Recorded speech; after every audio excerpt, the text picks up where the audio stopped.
The rest were too weak, too soft to do what needed to be done. But by removing all emotion and only seeing victory, it could surpass them. She didn't even try to kick this time, going in with a weak punch. She was already broken, having lost faith in her kicks because of their lack of effect on the monster. This hit was even worse, barely moving its mask. Quote. I can do this. All light in her eyes was extinguished. They had only been fighting for 5 minutes at most, and she had completely given up. Her words sounded hollow to both of them. I can. She punched again, and once again they exchanged impacts. Hers was weak, lacking a foundation. Neither she nor her punch knew what to do. This had never happened before. She was probably woozy from blood loss, with her left leg painted scarlet. Her moves were choppy, unlike its. When she tried to punch it a second time, it replied in kind. A right hook sailed into her ribs where it had hit her earlier. She froze at the impact and tried to stumble backward, tried to get a solid grounding, but to no avail. It grabbed her by the ear, not letting her gain an inch as it stepped back into range while delivering another hook to the body. She was barely forming words now. It gave her another body blow then stepped back, grabbing her head by both ears. It then jutted forward, driving their heads together and getting that red stain it loved so much as they crashed together. Her skin was torn and she was coughing blood, their eyes just centimeters apart. She was completely gone mentally. Her arms came up to try and push it off, but they lacked any force. It had thought she'd be a better prey, but she had broken so easily. It moved back with her hands, then jutted forward again for the next headbutt. She coughed again, leaning on it. She could barely stand, just a weed in the wind, and it was time to clean up. It shoved her backward, letting her fall down. She took a second to react to falling over, groaning again. It picked up the cannabis, moving its shoulder again before approaching. She hadn't even tried to get up yet, still muttering to herself. Quote. There was no room for debate in its voice, cutting through the fog in her head. Quote. Quote. It stood over her, raising the cannabis overhead. Quote. She looked up, forcing her arms under her. She couldn't even sit up fully. She just felt heavy and tired, so very tired. Everything was jumbled. It was hard to see straight, even harder to think straight. Above her was. Quote. Ken. Something inside her froze at the words, like ice through her system. Quote. It stepped in for the final attack right as she sprung up off the ground, kicking it in the stomach with both feet. It did its best to deflect and dodge, but even then, the single hit sent the monster flying backward. It rolled on the floor but caught itself, replanting both feet and preparing to continue. Good. You couldn't hunt without prey, and suddenly she came back for more. It could hardly contain its joy as it readjusted its grip on the cannabis, smiling. This would be fun. Maruko vomited up more blood as she got to her feet. She was a mess. Was this what Ken had been talking about? Her memories of him came back to her in random patches. Stop wearing those stupid gloves. I'll tell you later. None of the things she remembered was helpful. She tried to stabilize herself, thinking about their training at UA. Opening parenthesis. You lack control. That little bit of advice flew straight over her head the first time she heard it, but now she understood. She might have initiated every fight, but she wasn't ever the one whose hits mattered. Everything she did was brushed off, while everything the thing did added up slowly. But it never led. Even now, it was just watching her. Probably planning what to do next, or something. She was weak and tired from rushing in, while it wasn't even started. At most, its knee hurt from her back. She was made of sterner stuff after all. She put a hand to her nose, clearing the blood out of it so she could breathe properly, then stretched her legs, immediately feeling pain in her left. All those hits really had added up, and right now they were coming back to haunt her. She moved her legs to test them out, trying to remember Ken's advice. She'd barely paid attention the first time though, just fishing for a fight. Next time. If there was a next time. If he was alive. She grit her teeth and lowered herself, then put her arms in front of her in what some might have even considered a defensive stance. She needed answers, but she wasn't strong enough to get them right now. That just meant she'd have to keep going until she was strong enough. She wiped her face again, now putting most of the weight on her right leg. She wasn't strong, and she wasn't powerful. That much was obvious, but she'd have to keep going to get the answers she wanted. Maruko steeled herself as the monster stepped up, smiling underneath its mask. Unlike their initial clash, both moved much slower, eyes locked as they mentally tore at each other. They came closer and closer until they were just 6 feet apart. The monster ditched its upright power position for its old mobility stance, lowering itself to the ground. Maruko turned on her right heel, leading with her left leg. If there was ever a time to remember all that random shit Ken had talked about, might as well be right now. Once again, they entered each other's ranges. The cannabis swung down, propelled only by its right arm. Her left leg struck out with a snap kick, very fast but with little weight behind it. The leg struck the villain's right arm and threw off the swing, throwing the thing sideways. But clearly not enough. It immediately adjusted, turning its body and stepping in with its left while throwing out a quick jab. The jab struck nothing, but instead grabbed her by her hair, pulling the two's heads together violently. Maruko's head swam as they collided, fighting just to stay conscious for a little longer. It was beside itself with amusement as she struggled to pull away, but then she regained control over herself. She stepped into the headbutt and grabbed him, jumping off the ground and throwing both of them forward into her momentum. The monster slipped from her grab easily but was still thrown into the air with her. It pushed off and landed again, taking back up its crouched posture, while she assumed her defensive posture. Letting that thing get close was a sloppy mistake, a mistake she wasn't going to repeat. Yeah, I've got some fight left. Their eyes were locked, the once smiling heroine scowling while the once bored monster grinned, and then charged. Chapter end notes. Yoyagatihi, trying to upload chapters back to back. Is it working? Barely, the best kind of working. I wasn't sure what to put in the notes, but I try to put notes every time, so here I am. I tried doing an exchange feel where you can tell not just whose perspective the writing is from, but also who's in control of the situation. Control in fights is a big thing, both in defense where you want to keep yourself safe and in offense where you want to control and defeat your opponent. For example, when Maruko's perspective starts using italics, she's been swept and locked into the beast's soul pace, and almost gets stuck in the monster's pace. Fighting is usually a conversation between two people, with actions and reactions. Neither one is necessarily worse than the other. In the first third of this chapter, the beast is entirely reactive, and by the end of that section, it's the one that's winning. It's entirely defensive, something we don't see a lot because most people aren't powerful enough to pose a serious threat did. We get to see at the end of the chapter what would have happened to the beast if it didn't successfully avoid those attacks when Maruko sends the monster flying backward with a single kick. The first section seems to be led by Maruko, with every exchange in the first section started by her. She attacks first every time while the beast plays defensive. However, even if she leads the exchanges, she never manages to end them. The beast breaks off their exchanges by leaving her range, either by throwing her or by jumping away. Anytime she starts to get control of the pace, it ends the exchange so she has to start over again. Also, while Maruko constantly rushes forward and advances, the beast and the monster are content to sit back and let her beat herself. Their attacks aren't powerful, but rely on her own power to beat her. Maruko's lack of restraint lets them endure, beating her physically while showing no signs of weakness, beating her mentally.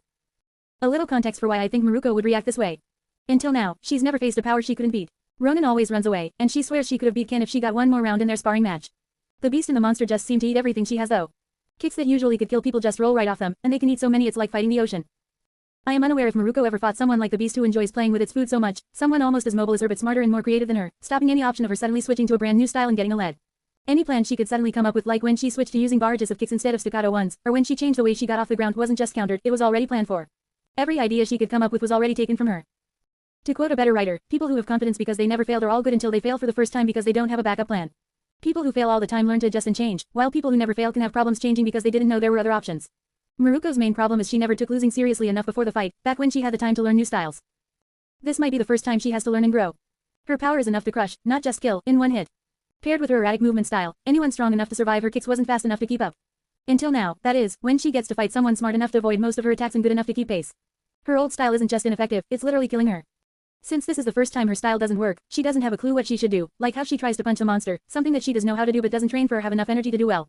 Add into that a possible definite concussion, and she's barely functional.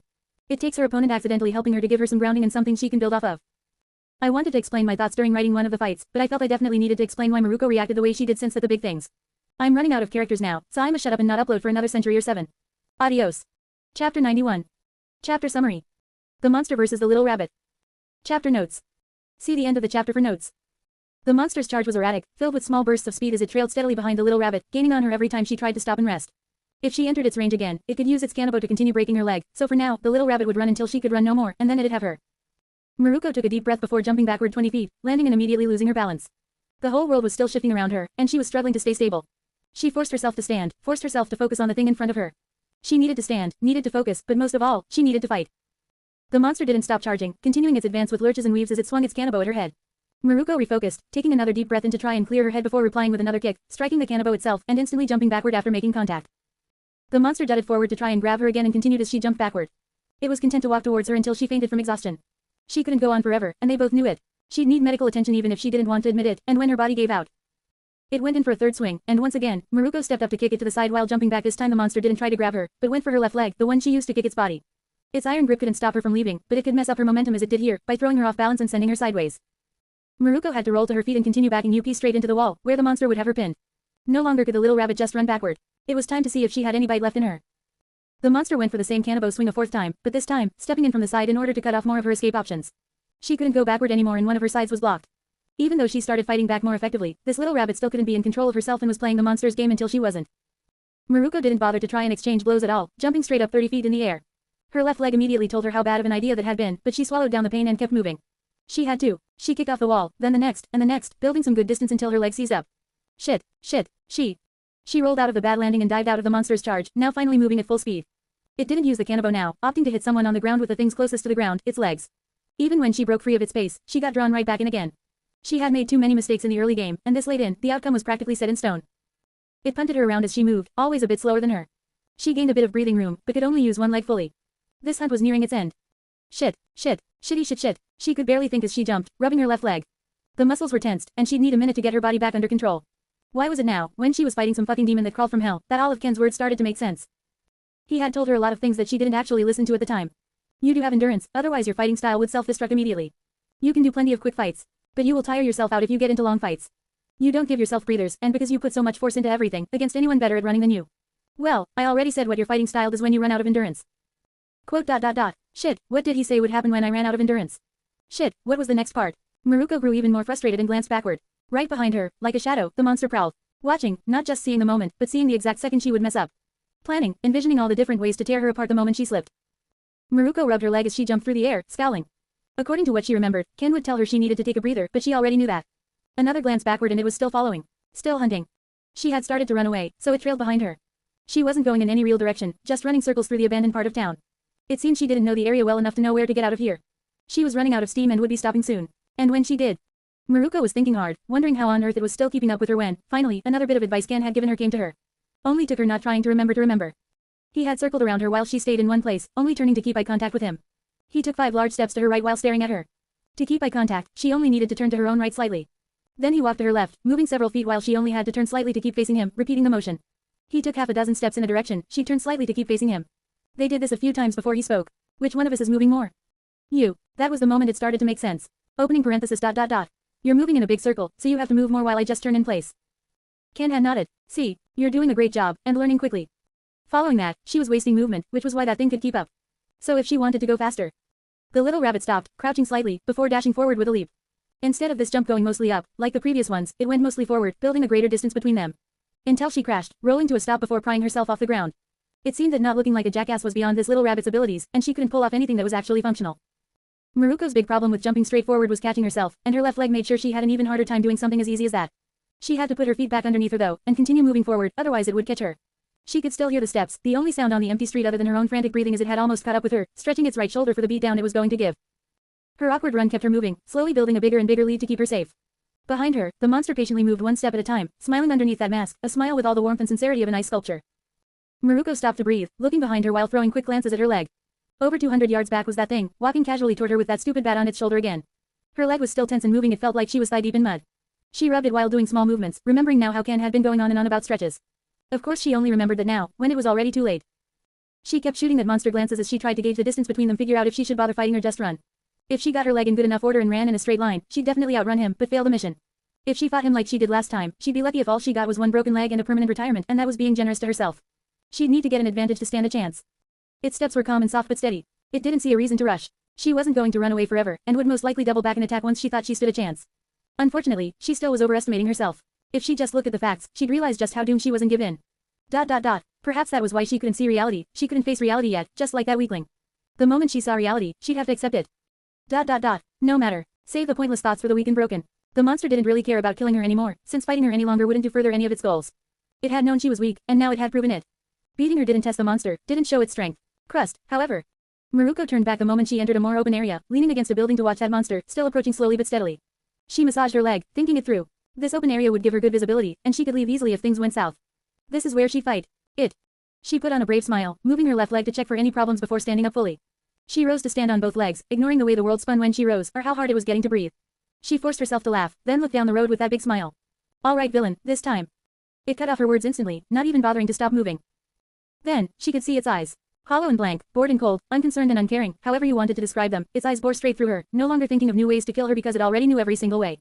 It didn't need to think. It didn't need to care. Just by looking at those empty husks, her legs shook. The strength she had must have evaporated, leaving her with barely the strength to face the thing in front of her. But she couldn't look away. She couldn't do anything. It was like her heart had stopped. The little rabbit froze in front of the monster, paralyzed by fear. It stared through her, eyeing the trembling muscles. Usually, those muscles crushed walls and people like wet paper. Now, those muscles couldn't even support her ego. The little rabbit partially snapped out of the spell, trying to look scary while taking a single step forward before nearly falling over, crashing face first into the ground, barely able to even throw an arm under herself. She had thought her leg was better because it wasn't feeling as bad anymore, when it was actually just going numb. She almost face planted into the ground for that lapse in judgment. Idiotic. Maruko tried to pry herself off the ground, but could barely even lift her head. All of her strength seemed to flood into the ground. All of her training hadn't paid off. All of her bravado was useless in front of that thing. She was having trouble breathing from the pressure it radiated, like the pressure she usually put on criminals, ramped up to 1,000,000 and twisted into something murderous. Something welled up inside of her for a second time, making her heart race as she slowly realized what she was really feeling. Fear. It didn't hide its killing intent. She was annoying, and it had a minute, so why not finish her off? It didn't care either way, but if it had the time. Maruko stared up from the ground, her mouth dry as she tried to speak. Tried to move, tried to do anything as that bat, the bat that had been slowly tearing her apart, swing by swing, came off the monster's shoulder. It spun slightly into a two-handed grip, trailing behind it to build up power. It was going to bring that bat down on her head, and then she stopped looking at the monster, screaming internally. Trying to do something, anything. She could always handle everything she encountered before this, but right now, she couldn't even rest correctly. If she had just kept running, if she hadn't turned around, if she had thought ahead just a little bit. Maruko didn't remember when she started crying, and she probably wasn't even aware of it. She didn't get to learn the story behind Ronin. She didn't even get to find out what it meant when it said Ken was dead. She fucked up the fight, she fucked up the questioning, and now, she even managed to fuck up running away. Maruko took shallow breaths, mustered all the strength she still had, then snarled, glaring up the road. You think you can just beat me?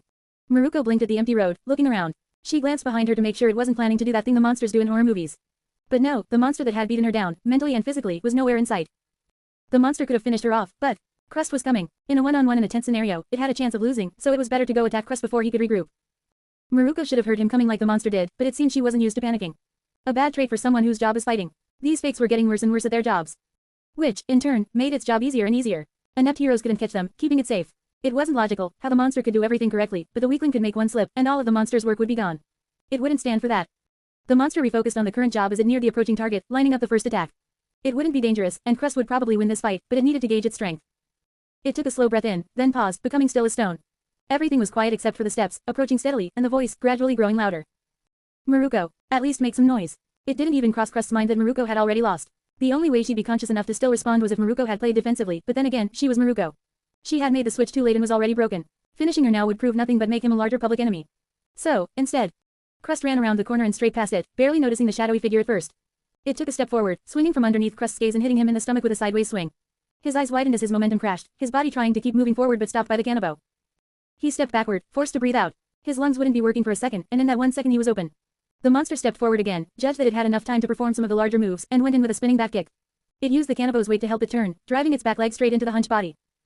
The kick overbalanced the professional fake, displacing his center of gravity. He'd have a harder time blocking and attacking now. The monster still had control over the fight, and intended to capitalize on it. It dashed towards him, keeping the cannibal pointing straight behind itself for the next attack. It stepped into the next swing as Crust formed his first shield, dropped the cannibal from behind him and let it swing. It went from pointing backward, to pointing down, then on to pointing forward as it struck under Crust's shield, throwing it in the pro-hero back again while opening him for future attacks. By pointing the cannibal behind itself, it got to use gravity at the start of the swing to build up momentum. That momentum sent Crust stumbling back, throwing his shield up and over while leaving his body open. Crust had only got a single reaction insofar, and that was a reaction too many for the monster to pull off a legitimate win. Still, it would continue. His shield arm had been thrown up, but he had 2 arms. He already started to make the next shield as it stepped in, letting the cannibal trail behind itself again. This time, it swung sideways, clipping the edge of the shield and throwing the other arm to the side. His body was now open. Its body had already twisted with the strike, so it continued the motion, turning its own attack into another spinning back kick. This spinning back kick struck his chest, launching him across the road. Crust's feet gave out again, unable to catch himself as he rolled to a stop. But the monster had felt it, his body had been coated with shields underneath his shirt.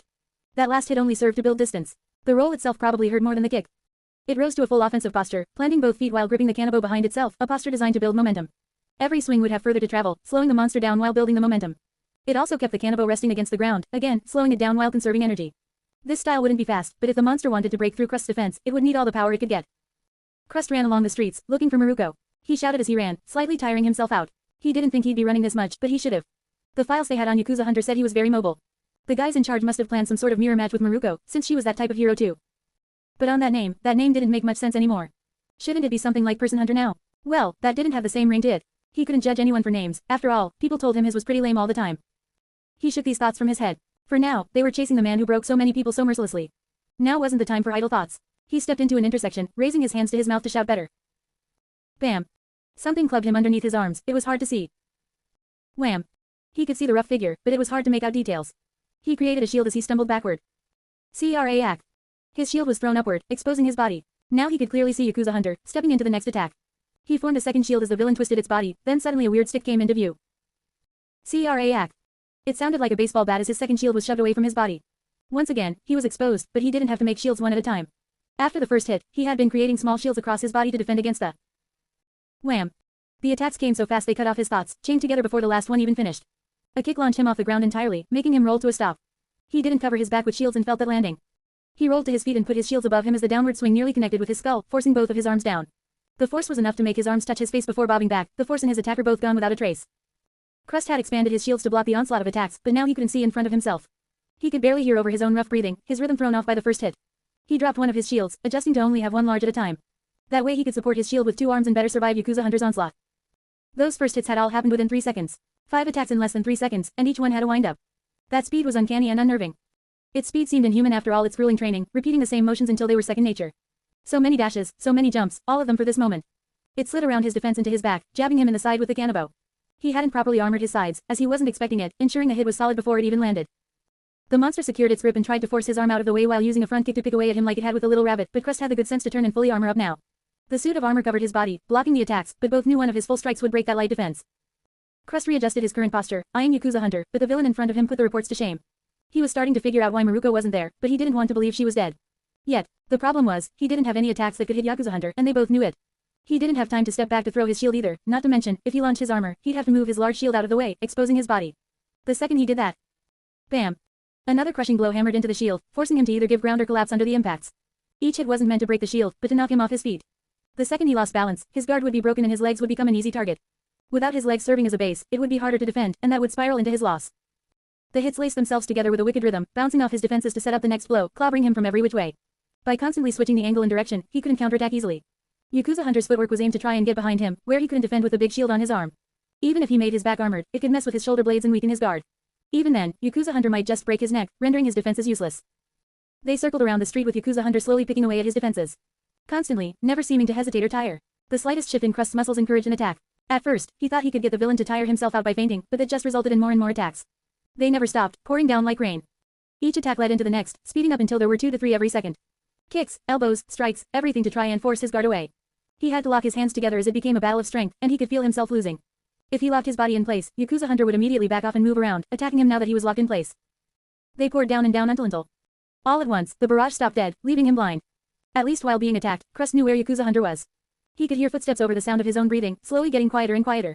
They were moving away from him, so he glanced over his shield to see Yakuza Hunter's back, walking away with his big spiked bat resting against his mane. Yakuza Hunter pointed down the road it had ambushed him from. Quote. Its voice sounded inhuman, like a snarl from something dark and grotesque. Whatever it was, it kept on moving without another glance back, completely confident he wouldn't attack its back, a confidence he shouldn't have had as Krust rushed in. He couldn't win, but he was obligated to try. He started by launching the big shield, which usually had enough force to split metal. Against the monster though, the launched shield seemed slow, hitting just to the side as the monster sidestepped, striking the flying shield with its left arm to throw the attack off more. It dropped another gift on the ground, one of the better trophies it had gotten from the police as it walked away. Quote. It kept on walking as he stepped forward, shooting more shields at its back. It moved away, gliding between them just by keeping its eyes on his arms. He was too easy to predict. Sorry, heroes can't let villains escape, FSSSSSHT. A white gas filled the air between them, some sort of smokescreen, or that's what Krust thought, until he accidentally took a breath in. His lungs felt like they were on fire, and the world started to spin. From behind the 8th version of the Ona's mask, the monster marveled as its trophy worked. It had collected a lot of little things from its fights, and some of them were quite functional. The police from the hero ambush were equipped with riot gear, which is why the whole ambush had stood out so much. Riot gear included some very powerful stuff, including Krust could barely stand against the tear gas. He had been out of breath before coming in, so his own deep breaths were tearing him apart as he tried to escape. However, Yakuza Hunter made sure to leave upwind of him, meaning more of the cloud covered him. He couldn't see, couldn't stand, and could barely think. The monster chuckled from underneath its mask. The gas mask inclusion had meant it needed to tear apart and rebuild its entire mask, but this moment alone was worth it. It had a glass cover over its eyes now, and a mess of defense over its mouth. This was supposed to be for when, not if, when midnight was sent after it. However, some of the police's toys paired up with it pretty well. Quote. The smoke would do most of the work, but the monster needed to finish it. The cannibal came up. Chapter end notes. Yito my amigo. Actually waited for the editor this time, who knew it'd look and read better after the guy who agreed to help fix my mess came by and fixed my mess. Not me, but that's why I have a mess. I'm nearing the 100 chapter mark, a mark that I don't think many fanfics manage to hit, but I still don't have a clue what to put in the ending notes. Damn, I should probably read a few more to see what they do, because I definitely can't open a new tab and search for some right now instead of just typing more of this hot garbage. It's physically impossible to do, and inconceivable. So other than my laziness, hey, this chapter. It exists. The monster should get its official villain name next chapter. I just wanted to say, back a bajillion chapters or so, I kept saying with way too much confidence that I had the central plot all planned out. This was one of those things I had planned out, from the monster's first appearance in the dreams to its upcoming reveal. I say that partially for bragging rights, partially so I can reveal what's going down, and partially so I can explain my thoughts on this mess. The odd plan was to end this at 50 chapters, but that plan didn't last long because I hit the 30s and realized I liked writing a lot and wasn't in a good stopping place. Now though, we're nearing 100, and I've got time to set something up. Hell, I've already started. We'll be seeing a few of the older characters soon, should be a fun trip down memory lane. Mao, Kaminari, Eiko, who knows, we might even catch a glimpse of Midoriya. BTW I worked on Izuku's Boku no Hero adventure again, it still sucks, but if you want to dip by and just read the first few chapters to tell me about problems that'd be great, I can always use the help. Woohoo, shameless self-promotion. Chapter 92. Chapter Summary. I try to always put something here in the chapter summary, but I still don't know what goes here. A recap of the past. A summary of what's to come. But you're 90 chapters in, either you know what's happening already or the internet broke and you wound up here. Whatever the case, there's this guy named Midoriya. He's dead. Now, there's this thing called chapter notes. See the end of the chapter for notes. It stood over Krust, adjusting its grip on the cannibal to try and pick the best angle to kill him in one hit, but then realized instead of wasting time picking an angle, it would just be better to hit him a few extra times and lower the chance of a sudden recovery and counterattack. It raised the club over its head before stepping in, slamming the wood and metal into Krust's head. Krust threw an arm over his head, forming a quick shield. His arm met bat and forced him into the asphalt. He was barely conscious, trying to crawl to safety as the second hit came raining down. The hit stopped his forward progress as he blanked out for a second, but the second he came to he kept trying to move away, tried to escape. Another shuffle, another hit, making him kiss the road. Then another, then another, then another, and another, and another. Its head swiveled as it let out a small snarl, then it rose fully off the ground, ending the onslaught that was crushing the little turtle. The monster adjusted its grip on the cannibal, grabbing it by the middle with one hand as it prepared to run. Although it had only aimed at Krust's head, his defense was too good to knock him out like the monster wanted. Crust's last stand had saved his life, but it couldn't save his leg, which snapped like a matchstick under the monster's heel before it walked into the shadows of the alleyways. It left like a ghost, leaving Crust barely aware of his surroundings until... Crust. MIRUKO. Do not worry. He shattered Crust's worries with his landing alone, cracking the ground like glass. Crust couldn't lift his head far enough to actually see his face, having been reduced to coughing on the roadside, but he could hear the larger-than-life steps as the giant approached, helping him up. All Might stood with his confident smile as he rested him against the building, outside of the cloud of tear gas. I am here. We weren't ready. Crust spat out some blood, willing himself to stay conscious long enough to tell All Might what they had found in case Maruko no, don't think about that. Just tell him what they had found. The reports were wrong. He beat Maruko. He beat men. He beat everything. He could still remember the sound of the men they had brought in as bait for Yakuza Hunter, could still hear the sound as they broke underneath its bat, just outside of the house the heroes were stationed inside. He's not human. The Nomu hesitated more. He was slipping in and out of consciousness now that the adrenaline was wearing off. That thing was worse than the reports. It put me on the back foot for the whole Maruko. He managed to point in the direction that the monster had told him Maruko was. He could barely see anymore, slipping away from the pain and into his own head, but he could feel the blast of air as All Might took off. He could rest at ease. No one could beat All Might. Maruko was lying on the ground, barely moving. Just the rise and fall of her chest as she breathed, staring up into the hazy night. No big physical injuries outside of her leg, but that alone looked pretty bad. Almost her entire leg was stained red now, from her thigh down to her toes. It was starting to dry now, switching from the slippery state to the sticky state. Small pebbles were stuck to her, adding a little extra to the already painful injuries. The biggest damages weren't physical though. Physically, the worst part of it was the blood loss and lack of oxygen. Mentally, however, she was broken. That thing was right, she wasn't just beaten. She was shattered. All of her grandstanding, all of her power, all of her was crushed. Then, to close it out, it didn't even bother to finish her off. It didn't need to, and they both knew it. She stared into the sky, her eyes red, and her body clammy. She didn't even notice All Might's arrival, too busy staring dead ahead. She was taken along with Crust to be debriefed once it was believed they were in a better mental state. Quote. What the hell did that thing do? There were a lot of emotions and even more tensions when the sun came up and the suits came together. Quote. Well, if we're being honest, it hit 17 more buildings that night. Fighting two pros didn't slow it down, they sped it up even more. Maybe it's a new Nomu. Those things are coming out of the walls in small cities, rampaging around and causing trouble. Some of them even still look human. There had been minor reports of new Nomus appearing in cities and rampaging, but they were standalone Nomus. Without backup, they were forced to take on multiple professional heroes at once, and while they did always lose, they always caused some damage before they went down.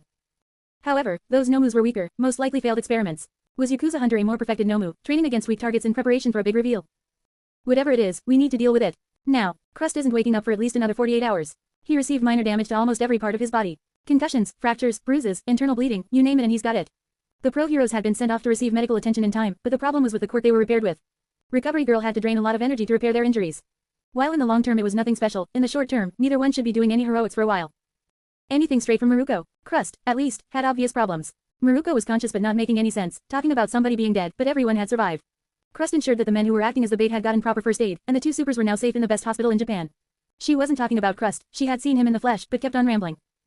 Another man shook his head, sighing as he lit a cigarette. She at least told us a little bit about how to gauge that thing's power. Said her kicks weren't doing anything to it. There were a few new additions to the room, 8 of them to be precise. Well, 7 new additions and 1 new empty chair. Right now, 7 of the top 10 heroes had arrived, with Hawk saying running late as usual. They were there to more effectively gauge the strength of this villain and pick who would respond. It was unlikely that all 10 would be dispatched to take down one villain, but they had in the past. That, however, was for large threats to society, and not some tough guy with a bat. Besides, they had more important things to do. They were celebrities. Why should they care if there was some new tough guy on the block? They would at least care if they were paid, or if the threat was dangerous enough.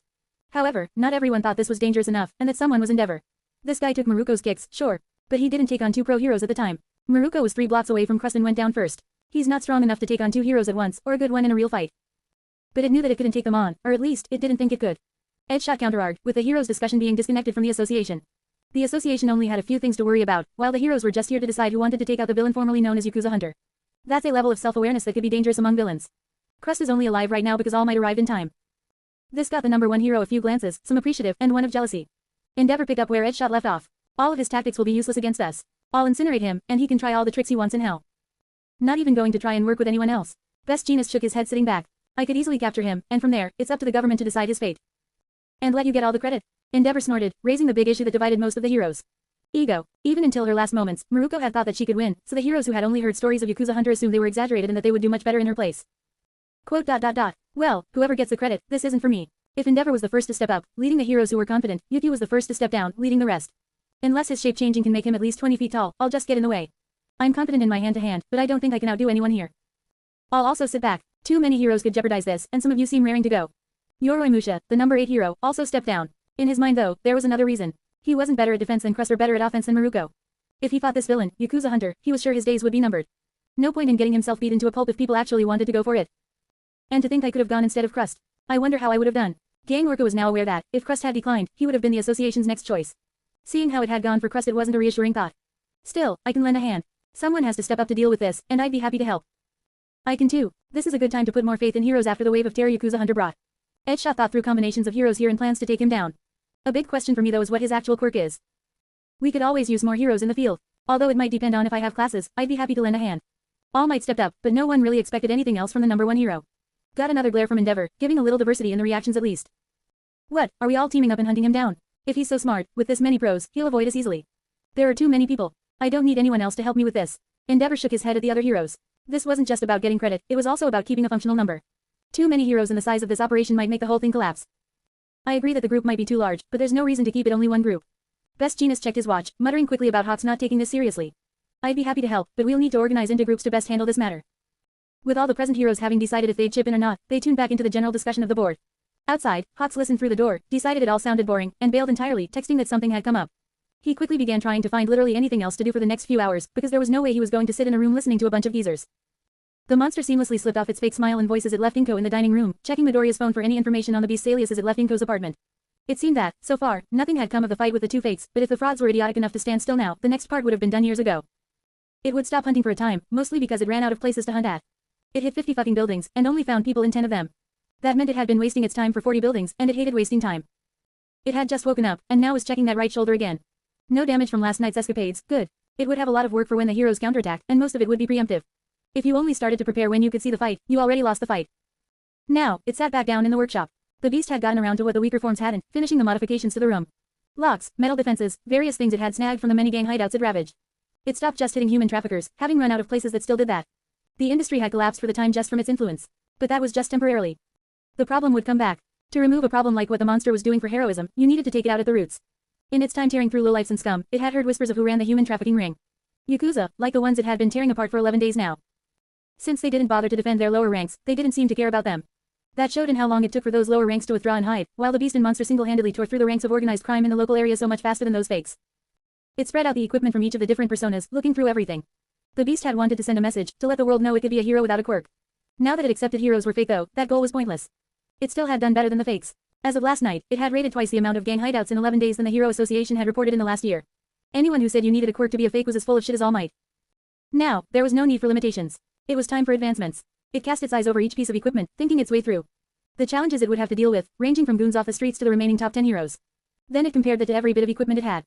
No need for the hair. Without the gas mask, its voice sounded crisp and clear, but dead, lacking any sort of emotion. It dismantled the beast's old mask, bit by bit, examining each part before taking notes. This mask was still just a prototype for the final version, and it should start putting the others' work together, unifying them for a stronger result. It took notes over all the changes it would make, ironing out the flaws that the weakling let go unchecked for too long. He had been too lazy to train as a child, too stupid to realize his own dreams, and too weak to achieve them. Now, it had to take over and sort his mess out. In the meantime, it had to update its arsenal. It'd be getting a new jacket, so there was no point in trying to fix its old one. It had experimented with a new helmet design, and it liked the results. Ronin's stolen helmet was useful, but it was time to replace it. The gloves and boots had minor adjustments, but now it was time for a complete overhaul. It sorted through the defensive equipment mostly, but its eyes couldn't help, drifting to Ranger's shotgun. That thing was useless, and better off being scrapped and turned into a more impressive weapon. The pistols had more range, and if you brought bullets into the equation, they dealt more damage. The metal barrel of the shotgun wasn't strong enough to deal with any shotgun ammunition types, from slugs to pellets, so it had fewer options as well. It was fun while it had lasted, but it was time for it to go. The pencil flew across the notebook as it paced, humming to itself. It had a lot of work to get through that had been left undone. Ronin's equipment left uncared for and unfinished. Ranger's guns, still needing fine-tuning and adjustments. The beast's trophies needed sorting and proper processing. It set about fixing all these problems, intent to stay inside and develop more power internally than to go outside and risk being hit by those fakes. Soon, it would come out, whether Midoriya wanted it or not. Soon, it would set this world straight. Soon, it would show that idiot All Might what real power was. The doors were locked, the windows sealed shut, and it had all the time in the world to set about its work. It looked over the list Kurogiri had given it, a list of random items all for one wanted and could be exchanged for quirks. It quickly diverted its attention to check the items it needed to deliver in 3 days. All for one had pushed back the commission date, saying he had something come up and would need another week. It didn't need any new items at the time, so it was fine to wait, and now that it was going to fix its equipment, it was the perfect time to pick up new possessed items. The beast had already proven All Might wrong. The others wondered if this was really necessary, if they had to keep going, and if they did, just how far would they go. The monster didn't know, but now, it would have been illogical to refuse more power. It already had picked up the parts, it just needed to put them all together. It had a lot of work to do, and there was no time like the present to get started. There weren't many visitors inside the hospital to begin with. Throw in the security straining it even more, and the only people Maruko saw were officers and detectives. Her recent experiences gave her a strange view. Thinking it through, Ken hadn't been a hero, but he still practiced martial arts. Did that mean he might have been in the police? Did that mean most officers were as good as him? Nezu knew him, and he seemed on good terms with Yue when they were there together. Was that the last time she had seen him? The last time they had really met face to face, and she hadn't paid a lick of attention to anything he had said. The second she left Yue, she switched right back to how things had been and how she operated, not using any of the things Ken had tried to teach her. He probably saw her fights, he could tell she hadn't changed. What had he thought of her? She might have paid him, but she wound up just wasting his time. No, she didn't even get to pay him. She still owed that old man for his time, and now, she wasn't sure she'd ever get the chance to. Maruko left that thought unconnected. She was starting to leave a lot of thoughts unconnected, thinking about everything that had happened so far. If she paid a bit more attention, if she spent a little more time with Ken, if she got her head out of her own ass and focused. Lots of ifs when you couldn't do anything. She was lying in the bed, letting her body recuperate after the beating she and Yakuza Hunter had just put it through. Her legs' muscles had been thoroughly strained, her left leg from the attacks and her right from having to do all the work. The hospital room was dim. Not dark, just a little dim. The sun was just rising, but the curtains filtered it, giving everything a slightly off appearance. It was a cloudy morning, with the light appearing and disappearing randomly as the sky shifted. Totally quiet too. Just Maruko and her thoughts, and right now, she didn't like that combo. The fan spun round and around above her, adding a little bit of diversity. Gave her something fun to look at too. Quote. She didn't address the other person in the room, partially because she wasn't sure if he was real or not. She had seen some things while she was dreaming, and when she woke up with wet eyes, she figured the doctors were spraying her eyes with water. Quote. Hello, Ms. Usagiyama. Usagiyama. It was her name, but only one person before now had called her Ms. Usagiyama. An old man in a bar with a story she wasn't sure she'd ever learn, who disappeared just as she figured out she needed him. Are you awake now? Do you remember anything? Quote. I fucked up. She tried to live her life with no regrets, but that had just given her more things to regret. She closed her eyes, focusing on the image of him in her head, trying to chisel it in so she'd never forget. If a monster like Yakuza Hunter really got to Ken, that training session in UA was probably the last time she'd ever see him, dead or alive. Well, at least you're conscious again. How do you feel? Her visitor, Nezu, kept pushing forward. The other investigators would arrive again to question her about what happened, and she hadn't gotten any sleep yet. Quote. Awful. It was like 3 people were talking inside her head, but everything seemed to move in slow motion. It was hard to focus, but what she could focus on, she didn't want to.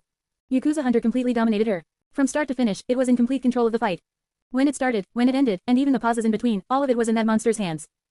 Like, physically, mentally, or emotionally. Her focus shifted from the conversation again, onto anything other than that night. Man, fans were cool. Who invented fans? They must have been pretty cool too. Quote. Yeah, but her thoughts couldn't stay away for long. Crust got fucked up too, also because of her. She ditched him for a fight and got her ass handed to her. She couldn't even scratch that villain in return. Crust had to fight that villain one-on-one, the exact way he wasn't supposed to fight all because she ran ahead. Worst of all was the thought though that it wouldn't have mattered, that even together they would have been crushed and the only difference was they cut out the time it had taken walking between them. Must have been pretty bad. She pushed away again, turning her head slightly. There were birds outside the window now. Birds were cool. She wanted to fly as a kid, but all she could do was jump really well. She got to sort of fly, seeing the world below her as she went weightless, but it wasn't the same. Probably. Yeah, like her own attempts to fly, she could only prolong the fall back down into those memories. The guys were supposed to be the bait got hurt too, way more hurt than they should have with 2 pros on site, and Crust had to look after both of them on his own. If Yakuza Hunter had wanted, it could have circled back after dealing with Crust and finished them off. 2 more guys she had gotten into trouble by not thinking anything through. One night, one big fuck up, and how many people got caught up in it? Do you need some sleep? Maruko sighed, closing her eyes.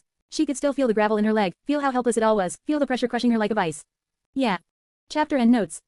Yagi, we meet again. Man, this story is so cheery. Experimenting is taking me in some weird directions, and one of them included the darker side that most vigilante fanfics play in. Glad I can finally step into the big leagues now and say my story has angst. My editor questioned why no other persona got the treatment the beast the monster is getting from the top 10 heroes, which is a great question. The reason was, while Ronin was technically more dangerous on paper, Yakuza Hunter who's getting name dropped soon I promise did more stuff. It made the heroes look worse in comparison as one of the lighter things it did, outside of the fear it created in the general public by leaving bodies wherever they fell. That's not even counting the lengths the beast would go to while fighting were usually always overkill. The main reason though is taking on 2 top 10 heroes. That's a big insult to the Hero Association, and it won't be tolerated. As for why 2 of the top 10 were sent originally, see above. Experimenting with tone again. I've done a lot of tones, and this time I'm aiming for a good OL backquote punch to the feels. Did it work? Probably not, but that's why it's an experiment. Gotta keep on trying at least. Now, we're gonna get into the monster. Should be a time. Adios. Chapter 93. Chapter summary. The monster prepares for its first real fight. Chapter notes. See the end of the chapter for notes. The bodysuit was the first thing the monster needed to fix. Most of the spare muscles were reattached to the legs, soldered together to enhance the already strong defenses. The bodysuit was made of metal muscles, originally just serving as a human-sized shield for a scared little boy pretending to be a warrior. Now, it would become one more weapon in their arsenal, a foundation the rest would build off. For example, the swords. Swordsmanship relied on the shoulders to generate power, but Ronin had fucked that up for them while wearing that stupid cowboy hat. To counter this, it attached a few of the muscles to its right arm. This would put its strength back at peak performance, at least. When its arm healed, the muscle would serve to make its swordsmanship devastating. It adjusted the placement several times to make sure it felt natural, eyeing the clock. There was no reason to rush. Time was on its side while being against those idiotic idols, selling lies to a blind public. They were too busy being stuck up their own asses to properly assess the risk. The monster could tell because of their reaction. To save face, they hadn't announced that 2 top 10 professional heroes had been beaten without a single quirk, keeping the public unaware of the threat. The monster folded up the bodysuit and started up the forge, then grabbed the shotgun. It would say the shotgun had been useful, but that'd be a lie. It was a waste of resources and a waste that the monster needed to correct going forward.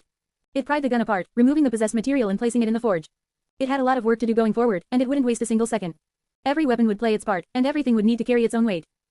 Maruko sat up in the hospital bed, watching the sunset watching her sunset. The sun was just going behind the buildings on the horizon, giving her a nice dramatic view as the sky shifted colors. It cast long shadows inside the recovery room, making everything inside seem even darker except for that tiny window outside. "Oh, you're awake." Some nurse spoke to her, but Maruko didn't even bother to acknowledge her, lost inside her own thoughts.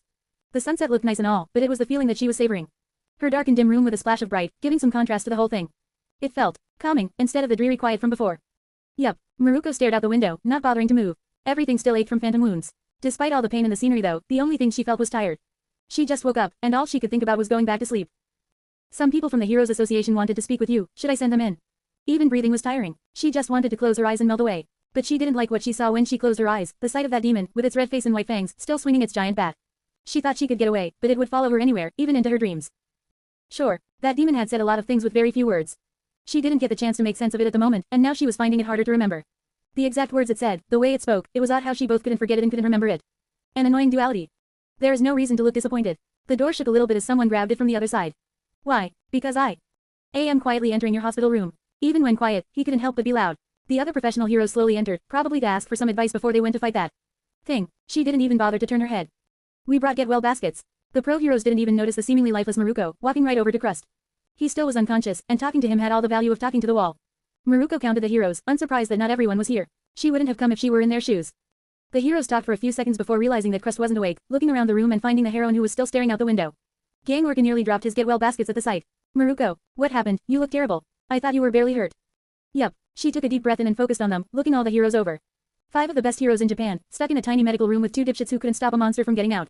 All of you gonna fight it? He's a person, not a machine. Yukio shook her head. What happened to you? I got demolished. She closed her eyes, leaning back into the bed as she thought over the fight. That thing knew everything I was gonna do before I did, and it did it better. It got in my head. Said some things. Threw me off. Got into your head. I didn't think it would be so intelligent. Edgeshot was thinking this over pretty seriously. They probably didn't have much information on that demon, since Crust didn't win his fight. Maruko didn't either, but at least she stayed conscious, even if she only managed to because it let her. Can you describe it? We're planning an ambush, so any information you can give us would be helpful. Maruko closed her eyes, thinking over that face that haunted her. That white face stained red, teeth shining in the moonlight, hair flowing in the wind as it moved towards her with unshakable confidence. She had the same confidence as the other pros probably had right now, before it showed her just how weak she really was. Now, they were gonna go against that, and maybe learn the same lesson she did if she didn't warn them. I'll try. It held up the new mask, checking it in the light. It had modified the Broken One's mask with the beasts, creating its own original design. No more hair hanging off the back to be grabbed, an oversight by the beast. No more unknown and useless functions, a terrible decision by the Broken One. All functional now, and when it got its new possessed materials, it would be even better. It cleaned the teeth, adjusting its grip as it inspected it before making sure it was watertight. If it wasn't watertight, it certainly wouldn't be airtight. These tests were time-consuming, annoying, and most of all, necessary. Those glorified MMA fighters couldn't do much, but one of the only things they could do was flail. If it gave them an inch they'd take a mile. After finishing the checks, it placed the helmet down and checked the metal. Its new weapon was coming along nicely, almost ready to be reshaped. Soon, it'd be ready as a nice backup weapon for when Yamato wasn't applicable and the guns were impractical. It kept one eye on the furnace as it worked on the boots first. Those boots needed a reworking and no better time than the present to fix them up. Perhaps making them longer so they had more material to work with. The more material they used, the more powerful it would become. First would come the prototype design to make sure everything fit, then. He doesn't sound that scary, but what he did to Maruko. Yukio nodded to the still benched heroine, who seemed to be in some sort of daze. It was like the wind had been taken out of her sails. It doesn't seem to just be a physical thing, so is it a quirk? Whatever it is, I don't think she'll be the same until Yakuza hunters brought in. This problem could be bigger than we first thought. Gang Orca shook his head. Best Genius was actively taking notes since he was going to be solo hunting him. His power seems to be the least effective thing he has. He put Crust on the back foot and overwhelmed him when the heroes were supposed to be the ones ambushing and played Maruko easily. That was when we initiated the fight and he came to us. Now, we're going out to try and find him. Edgeshot and All Might were still talking to Maruko, who mostly just nodded along and chipped in randomly. Whoever was on that bed didn't feel like the usual Maruko, it was like someone had stolen her skin. It was unnerving. I'm hoping both of you the best of luck. You might get hurt if this goes badly. Yukio said as she shook her head at the sorry scene.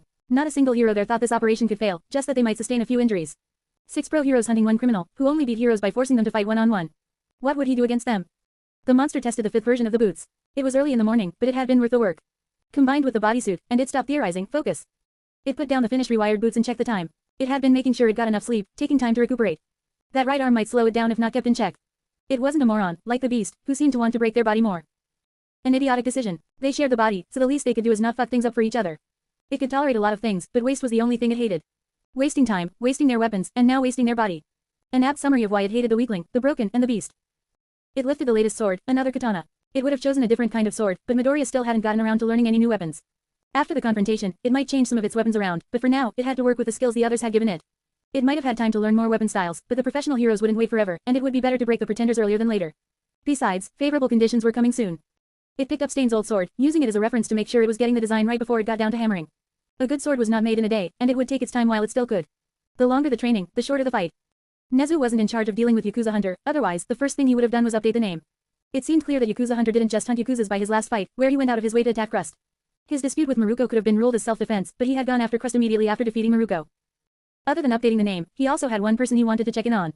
They didn't formally exchange contact information, but he still wanted to confirm that those two weren't the same person. A rogue samurai who, while not being one of the best heroes he knew, was definitely one of the best fighters he knew, capable of taking down a pro hero in a one-on-one fight after only 30 seconds. If they were the same person. There was no activity in the sewers, and there hadn't been any for a while now. Ronin hadn't made any appearances since his largest gang raid to date, where he tore through over 10 sites in one day. After that, he made a brief appearance as Ranger, then disappeared. Nezu tried to think of ways to communicate with him, but every way came up short. He realized that, in the end, it didn't matter if they were the same person or not. Ronin might have been a threat to All Might, but to 6 of the top 10 heroes. Hopefully, nothing came of it. Hopefully, he'd just see Ronin running around the next day, and could ask him for help. Hopefully. Thank you for your support, sir. The monster bowed, picking up the keys for the recent haul of supplies. He'd get to turning the new materials into weapons soon, and had already updated the bodysuit with a new quirk. Soon, all their preparations would come together, forming the final version. The complete version. It's not a problem. Our relationship has been strictly professional, and the benefits you supply for me pay for the things I give to you easily. The two monsters stared at each other. The last time they met, they had been so different. Now, however, it was easy to see the monster's future, because he was sitting in front of it. While they weren't the same yet, they were getting closer and closer. Kurogiri, see him out please. The monster was swept into the smoke, emerging back at their meeting place. He walked out of the bathrooms and into the road, checking the keys. 2 days until his work was finished, now was not the time to get distracted. Focus, concentrate, and stay strong until the end. When they were done, the world would be a better place. Or something. The weakling never actually picked an objective, so it was tempted just to follow the beast and keep massacring the Yakuza. It was so easy, it proved how lazy and weak the people who pretended to be heroes really were. However, those liars would get in its way if it didn't set a precedent early on. It would be better to break them earlier, for an easier victory later. It walked back into the workshop, putting the keys away and picking back up the newest sword, getting to work. It'd take a lot of hits to create a good sword, and it would no longer settle for good. It would strive. It would achieve. Then, when it had done all it could, it would win. The finished coat floated in the slight breeze that snuck into the ruined building. A slight drizzle for a cheery feel. An empty road ahead. It was calm. It was serene. It was the coming of the end. He paused one last time. This was possibly the last time to leave. Put down the mask and go home. Eat breakfast with his mom, go hang out with Eiko, be a normal kid. Or he could descend one more time. The mask in his hands felt heavy, and it wouldn't be easy to take off. If he took one more step, he wasn't sure when they could stop running. He looked up at the stars, his eyes as dead as the night. His breathing was calm, and his thoughts introspective. It was as if time had slowed to a stop in his head, but outside as the clouds flew by. It was as if time was racing by, trying to speed past the oncoming calamity. Thin clouds rolled by, showing patches of the black sky sprinkled with stars, still dark with hours to go before the sun started to rise over the city. The wind was fast that early morning, pushing those clouds quickly onward. They gave the sky a patchy appearance, dividing it between the dark and truly dark. For the turmoils in the boy's head and heart, it seemed fitting enough. They would think Yakuza Hunter got scared off if he never showed. They would boast to each other about how great they were, pat themselves on the back, then go back to how things had been. Nothing would change. He'd still be the same weakling, but that monster was strong. It could change things. No, they would change things. Things could no longer stay the same. His resolve was steeled, and his face set. He flipped the helmet, opening it up and sliding it back onto its face, then flicking on the locks. It shook its head, taking a deep breath to calm the weakling's heart. It had called in the bomb threat to clear the already mostly abandoned area. It had told the homeless to run. It had rested, trained, and prepared everything. All for this moment. The monster raised its hood and walked out of the mostly shattered building, its jacket fluttering as it left cover and entered those winds. Its right claws were relaxed, its left already latched to the saya. Its steps were calm and slow, keeping its back straight and its pace steady. The starlight reflected off the skeletal white of the mask. The monster's fangs glinted, and its horns glistened with a slight coat of mist. Its boots rang out against the ground with each step, beating in time with its breathing. The weapons were hard to see, but they were there. 2 swords on its left hip, side by side and eager to fly for the first time in so long. The staff and cannabo segments hidden under the coattails, waiting for their chance to shatter everything. A gun under each arm, warm and primed to play. Each step forward was another step closer to their fight, the fight each one had trained for, even if they never realized it. The jacket was tight and fit well to its body to not get in the way when the action started. The gauntlets now covered the entire hand and up to the forearm, ending seamlessly under the jacket. The boots rode up above the knee, where they were belted to its body to better fasten them for the techniques it had practiced. Each technique it had tried out and trained with, from the dumbest of Joker style to the effortless power of Serene style, would be put to the test. It had everything set up as it entered the street, the eyeless sockets trained ahead. The gas mask made its breathing sound warped, making it seem even more detached from this world. It picked the time and place for the fight. Now the monster only needed to start it, and there was really only one way to do that. It called in a bomb threat, and the beast had stolen quite a few lovely explosives from the Yakuza. Not using them would be an insult to the beast, and a waste. Now that the weakling's resolve had been steeled, it flicked open the wireless transmitter. All it had to do was sync up all the bombs to one frequency, and now. A single tap of the button, and Musudafu's landscape was remodeled with a bang. The top 10 heroes were alerted quickly of what had happened. All Might was still recovering, having used all his hours for teaching. Maruko and Crust were still mentally and physically incapable of fighting. Yukio and Yoryomusha opted out when they found out who the target was. Hawks, look at how many people were going and hit the snooze button. All the heroes who were ready came together before entering the trap. Endeavor took the lead, annoyed that he had to work together with the others when he alone could easily take down one overconfident idiot with a bat. Best Jeanist was trying to figure out who to stand closest to. Someone who could take advantage of his capturing ability to attack Yakuza Hunter while not accidentally breaking the restraints. Edgeshot was away from the rest, constantly moving around to make sure he could react to the inevitable surprise attack. Maruko and Crust both had Yakuza Hunter turn the tables on them because they didn't see him coming, and he needed to avoid their mistake. While his defense wasn't enough to save him if caught off guard, he could avoid it if his reflexes were good enough. Gangorka felt a little bit out of place with 6 ranks between him and the next hero. Still, he was here to help the best he could, regardless of rank. He was one of the tankier heroes here, and if it came to hand-to-hand combat, he'd be the one to take the lead. If Endeavor didn't do it first actually, Endeavor would probably take the lead on that too. They moved in silence, no one making a single sound as they moved between the streets, until they saw the wreckage. The bomb threat had, at first, sounded idiotic. Heroes had swept the area the day and found nothing there, but now. Where there had once been office buildings and a factory, there was now a slightly smoking pile of rubble. The mist made it hard to see exactly what happened, but judging by the bomb threat earlier, it wasn't rocket science. Something that seemed more important, though, was how empty the road was.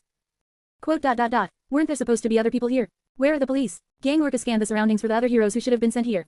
While they had been in the area to look for Yakuza Hunter, they wouldn't have been the first people to arrive. Edgeshot was the first to notice the bodies, tucked away nicely. Dozens of people were beaten unconscious and lying in the alleyways, out of the way. All of them away from the demolition site, making the only person who was standing in the middle of the rebel stand out all the more. Their coat flared up as the wind plucked at them, pulling their hood to the side. The white of a skull was barely visible. Eye sockets framing black pits. Sharp teeth and sharper horns inside the hood, the angle giving its face a slight smile. They stood upright and proud at the end of the line, patiently waiting for the heroes to get closer. Great, is that Yakuza Hunter or do we have to deal with another one? Endeavor seemed sick of all these vigilantes, standing in the midst of a cloud of vapor as the steam rose off his body. Whoever they are, they beat the bomb squad and the first responders.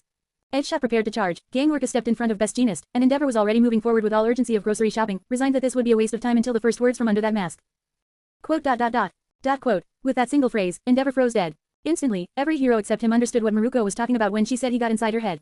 Quote. Quote. Quote. You think I'm not good enough? Endeavor was nearly beside himself with rage, his fires concentrating as his ego was bashed. The cloud of steam grew larger and larger, obstructing everyone's vision as the wind grew stronger, giving Edgeshot a clear view of what was under the coat. It happened in an instant. Edgeshot shouted at the others to run while he tackled the physically weakest of them, Best Jeanist. The two of them crashed, rolling away from the middle of the road and towards an alleyway, but not even Edgeshot could get all the way to safety while carrying a body. Gangorka also moved to the side, getting 2 steps in. But if Edgeshot couldn't do it, even if he had to cross the road and pick up another hero, none of them stood a chance of moving fast enough. Endeavor made the worst decision to try and go up, using his fire to try and fly over the attack and heading into the danger zone. If he knew what attack was about to hit, he would have stayed grounded, but that's what happened when you didn't research your target well enough. Back while they had been monologuing at each other like good little idiots, the monster had finished aiming the AEC through the rebel. The point of the explosion was to make more ammunition for the AEC, which would throw anything in its way like a catapult when fired. It had already been properly braced, and so, when everyone started talking, the monster started the firing sequence. The drizzle, talking, and distance covered the noise. The rain, rebel, and Endeavor's own steam hid the visual effect. If it weren't for the wind revealing Deku Dummy under the fake coat, not even Edgeshot would have had time to react. The AEC pulled air into itself, forming a tornado inside its barrel before launching it out.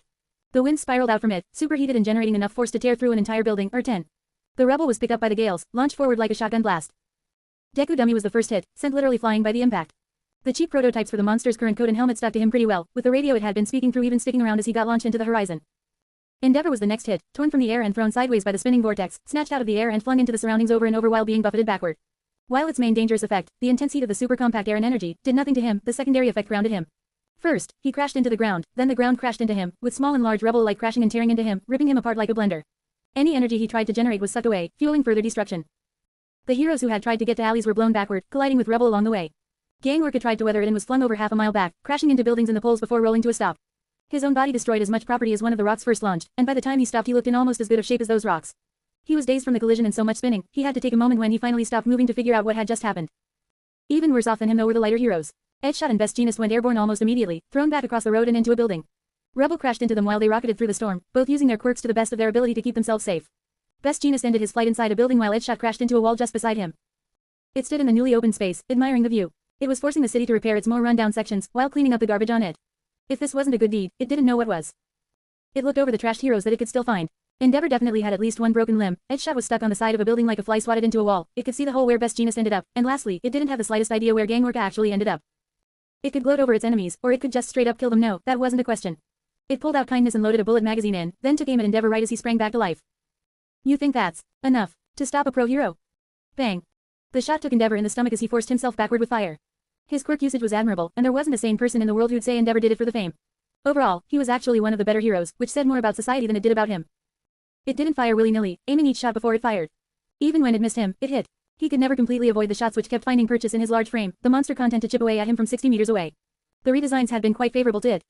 It stopped mid-exchange to switch targets, firing around in front of Edgeshot, who had snaked his way back into the fight. Quote. You have an AEC, the gears in Edgeshot's head were turning, but they were turning in a way the monster didn't like. No, you can't be. Ranger.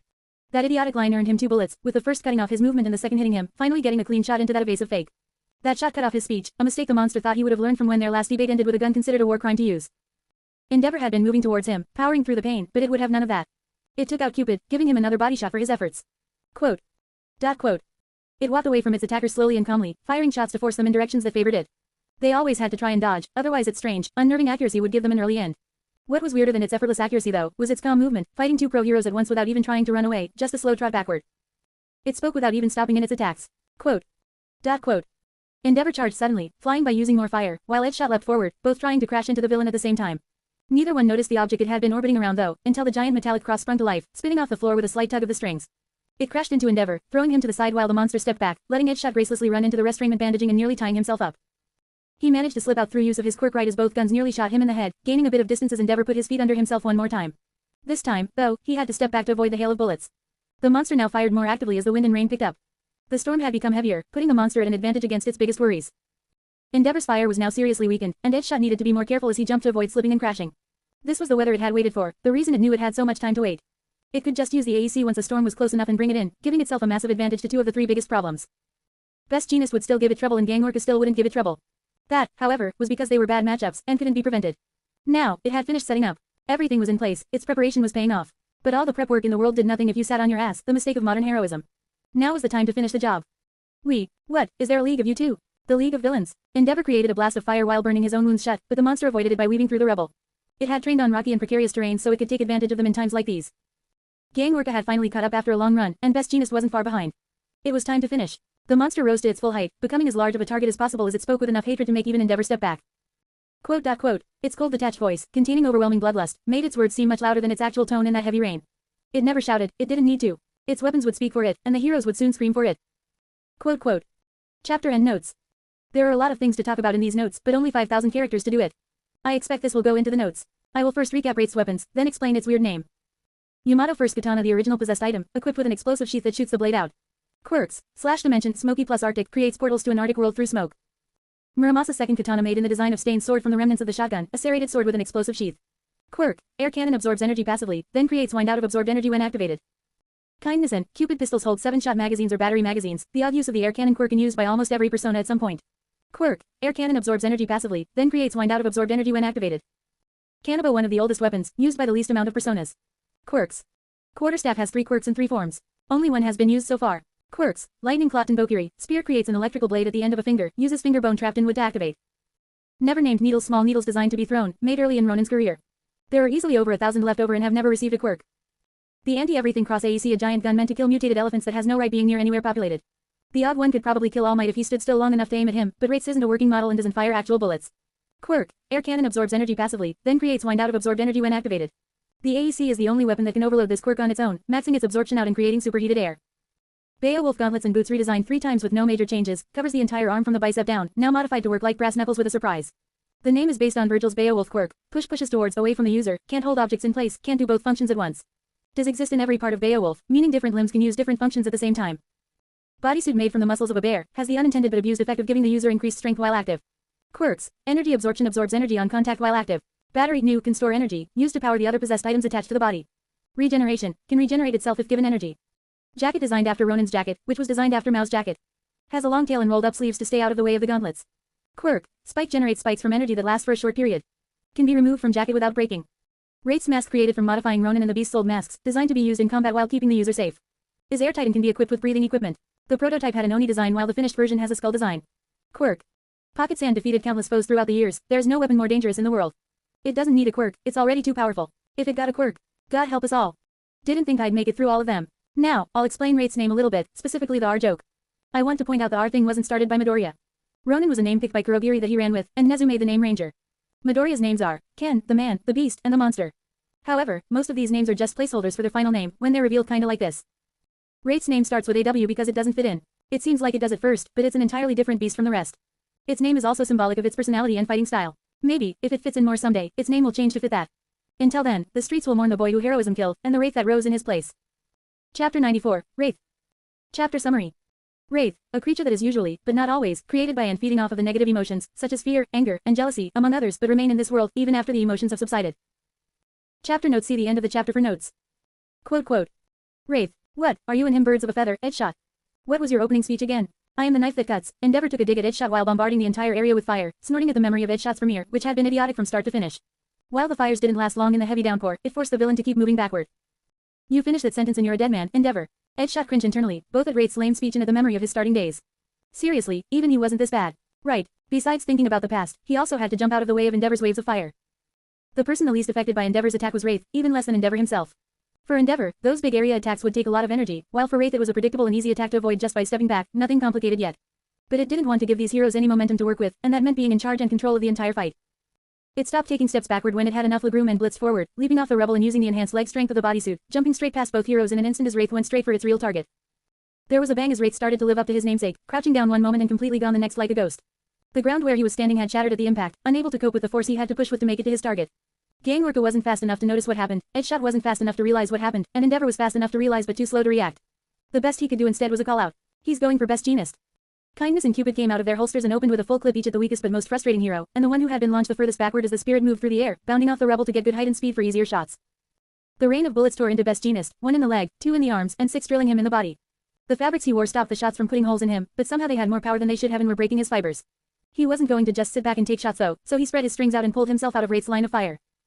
Wraith jumped over Endeavor, pushing off barely standing walls and rubble to propel itself forward, and launched straight past Gangorka while reloading. Gangorka barely had time to even look up at the ghost before it was gone, swapping magazines before it began to tear into the last remaining problem it had with every bullet it brought. Gangorka. I know, I'm on it.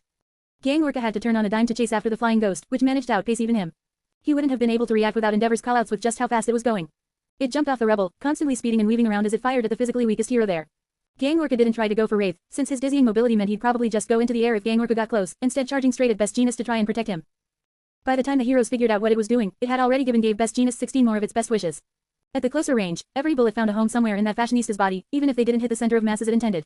The head was too difficult a target to hit accurately, but a bullet to the heart killed just as well as a bullet to the brain. Best Genist had buffed his defenses though, and the bullets were no longer getting through with enough force to deal any serious damage. It was time to switch weapons. Best Genist was almost sure it was trying to put a bullet through his head. In 6 seconds, he had gone from trying to get to the battle, to being neck deep in it. This Wraith figure made no secret who it thought the hardest person to beat was would-be, and while he might have been flattered, right now he was getting blasted with more holes than a politician's background. Another second went by, giving him 10 more holes. This thing's rate of fire was insane, and it was not letting up anytime soon. The pistols were reholstered as it finally, for the first time since announcing its name, touched the ground. It charged Best Genist as its hands went into the tail of its coat, locking pieces of a metal pole together until it had over 6 feet of staff to work with. It gave the staff one last glance to check which end it was holding, then activated it. The quarterstaff's head burst to life as the flames took shape. What had once been a quirk called Fire Fang now served as the blade for the quarterstaff's second form, a metallic pole with a giant axe head made of flames. It could burn through Best Genist's fibers and kill him, making it the best choice. Wraith held Rita with both hands, going in for a slash from below. Best Genist had already launched himself into the air to try and dodge the gunfire, now it was time to use gravity and chop him in half. Beowulf, the boots, give him a slight push as it rocketed off of the ground, leaving it shattered as the ghost flew towards the pro hero just as he began to fall towards its waiting axe. Best Genist's clothes sprang out, dragging him out of the way again. Wraith shot harmlessly past him this time, but he watched it hit the building, then jumped straight after him. He switched directions again, pulling himself away while trying to get closer to the other heroes. If he could get just one person there to take the brunt of the fighting, while he pulled himself together, they could win. And Wraith knew it. That's why it planted both feet into the side of the building, adjusted its grip on Rita, and lined up the next attack. He swung and deactivated Fire Fang, but instead of the fire extinguishing, it continued moving, no longer fixed to the shaft and spreading out wider and wider to clip Best Genist in the back. It had no weight itself, but the fire spread over his body for a moment, destroying more of his fibers and leaving him with no anchor for a moment. The rain had weakened the flames and extinguished them quickly, but it was enough. With the threads he had been using to dodge the attacks burned away in an instant, Best Genist was forced free fall for a moment before readjusting, sending out more threads from his body not just to pull himself out of the way this time but to stop his current momentum. The threads spread out, but with another slash of that flaming axe, those threads were burned to a crisp, unusable. In the end, just as he was about to crash, Best Genist was forced to use his undershirt to latch onto nearby objects and catch himself. It was his last defense, which had dampened most of what could have been lethal blows, but defending his body wouldn't help him if his neck got snapped. He was forced to give up his body protection. The pistols were viable again, so it stopped pursuing the target. In close range, even what little thread Best Genist had left could tie it up if it got careless. It was on a time constraint and had to deal most of the damage before the other heroes could get here for that easy win it craved, so every attack had to be not just damaging, but functional, leading into the next one. The guns led into the axe, which now led back into the guns. Only one came out as Wraith took aim, muttering to itself a style that even the broken one barely remembered. The pistols had been secretly testing for a way to beat Best Genist earlier when it had been shooting while advancing. His defenses were solid enough to stop bullets, but it seemed the fashionista was at least taking some damage or he wouldn't bother dodging them. However, this way of beating him was tied not to his defensive fabrics, but his quirk itself, and while it believed it might have found the weak point it needed, this attack was the test. This time, it didn't use a real bullet. The shot wasn't charged either, just a normal semi-automatic shot. But as it neared Best Jeanist's body, it suddenly accelerated and grew in size, confirming Wraith's theory as the fibers around him went limp for just a moment. Suddenly, randomly, all the fibers nearby stopped working as he was struck in the back. He had already landed and it was only the force of a strong punch, but for a split second, he couldn't control any fibers in the direction he was shot from. From above him he hadn't even noticed Wraith stood on a wall, casually walking to the ground while drawing his second pistol. Both guns came up and he reformed his defenses around his body, but this time the one that should have been empty fired first and bang. For just a moment, all his defenses fell apart. In that split second, a bullet struck him in the chest. He spat up blood, dragging himself away. 20 seconds. He only needed 20 seconds of stalling and Gang Orca would be there. He tried to pull his own defenses back together. Bang. The next pair also punched cleanly through Best Jeanist's sloppy guard. He didn't know how to do anything other than use his quirk, so when you beat that, you beat him. Simple as that. Quote. How? Bang. What was the point in finding out now? Figure it out in the next life. These posers could work it out on their own while they burned in hell for the fucks it couldn't be bothered to give anymore. Best Jeanist was smart enough to keep moving, as badly as he could at this point after only 3 successful body shots. He threw a rock at Wraith. Just a normal goddamn rock. Wraith replied in kind, but instead of a rock, another pair of rounds to the body, bringing the number of successful hits up to 4. Best Jeanist started to choke on his own blood, but the weakling was too deep inside the monster to care. The dead didn't mourn people, that was a job for the living. It lined up the next shot to kill him quickly, out of consideration for the weakling, but was tackled by someone's full body. Gang Orca had arrived much earlier than expected, throwing everything he had into knocking Wraith back. It spun, flipping a few times before stopping with both guns still in hands, ready to continue the fight. Best Jeanist, what happened? Gang Orca put his massive bulk between the wounded hero and the Reaper waiting for him, giving him a quick once over as Best Jeanist patched his injuries together with his own clothes, slowly forcing himself to stand up. He can temporarily cancel my quirk. Only for a second, but that's when he shoots me. If he hadn't unwrapped his defenses to catch himself, they wouldn't fall apart when his quirk was cancelled. Now he was stitching it back together to make sure this didn't happen again going forward. It had really thought Edshot, the ninja, would be faster than Gang Orca, the gangster. It did put a damper on any plans to off Best Jeanist easily, but he was still going to bleed to death. All Wraith had to do was live up to its name and ghost him so he couldn't get any proper medical care, and didn't get to test Gang Orca's limits. It hadn't thought Gang Orca would be a problem, not because he was the number 10 hero, but because the aspects of his quirk were easily countered by Wraith's own equipment. Still, no matter how good he was, Gang Orca himself wasn't the problem. It was giving Best Jeanist more material to work with that was the problem. In a flash, Riddick came back out as Wraith charged in to cut down both opponents in one motion. Gang Orca wasn't dumb enough to lose focus on the villain, but even when he tried to stay on point, Wraith seemed to teleport, disappearing from his hunch position and reappearing out of thin air with a giant axe, planting his lead leg for more force as he swung sideways in under a second. The giant swing wasn't to hit him though, from how predictable and easy to dodge it would have been, it was to hit the immobile and heavily wounded hero behind him, who couldn't move out of the way on his own anymore. If he moved, Best Jeanist's head would fly from was that axe made of fire. When did he get that? And Gang Orca had just thought he'd be safe from dehydration with all this rain. Instead of getting answers though, he had to exchange blows with Wraith. He had to take a step back to get proper footing, trying to catch the flying axe by the handle before it chopped into both heroes. It was obvious that Wraith was some kind of Nomu by his speed, and now power. Gang Orca stood firm, trying to defend his little friend, but standing still was the opposite of what you wanted to do when you were faced with a charging axeman. He should have attacked and tried to interrupt the flow, but now. Wraith used the muscle suit to lurch to a dead stop before the two sides connected. Gang Orca pushed forward regardless of the pause, groping at where the axe handle should have been and falling forward, dumbfounded. Wraith pulled the whole axe back, jutting it forward suddenly to strike him in the forehead with the midsection of the axe and throwing him off balance, moving him back just a single step. That single step, however, was enough. As he lurched backward, Wraith took a half step forward to build momentum again, and swung freely. Gang Orca and Best Jeanist were both puppeteered backward by what remaining clothes Best Jeanist had on.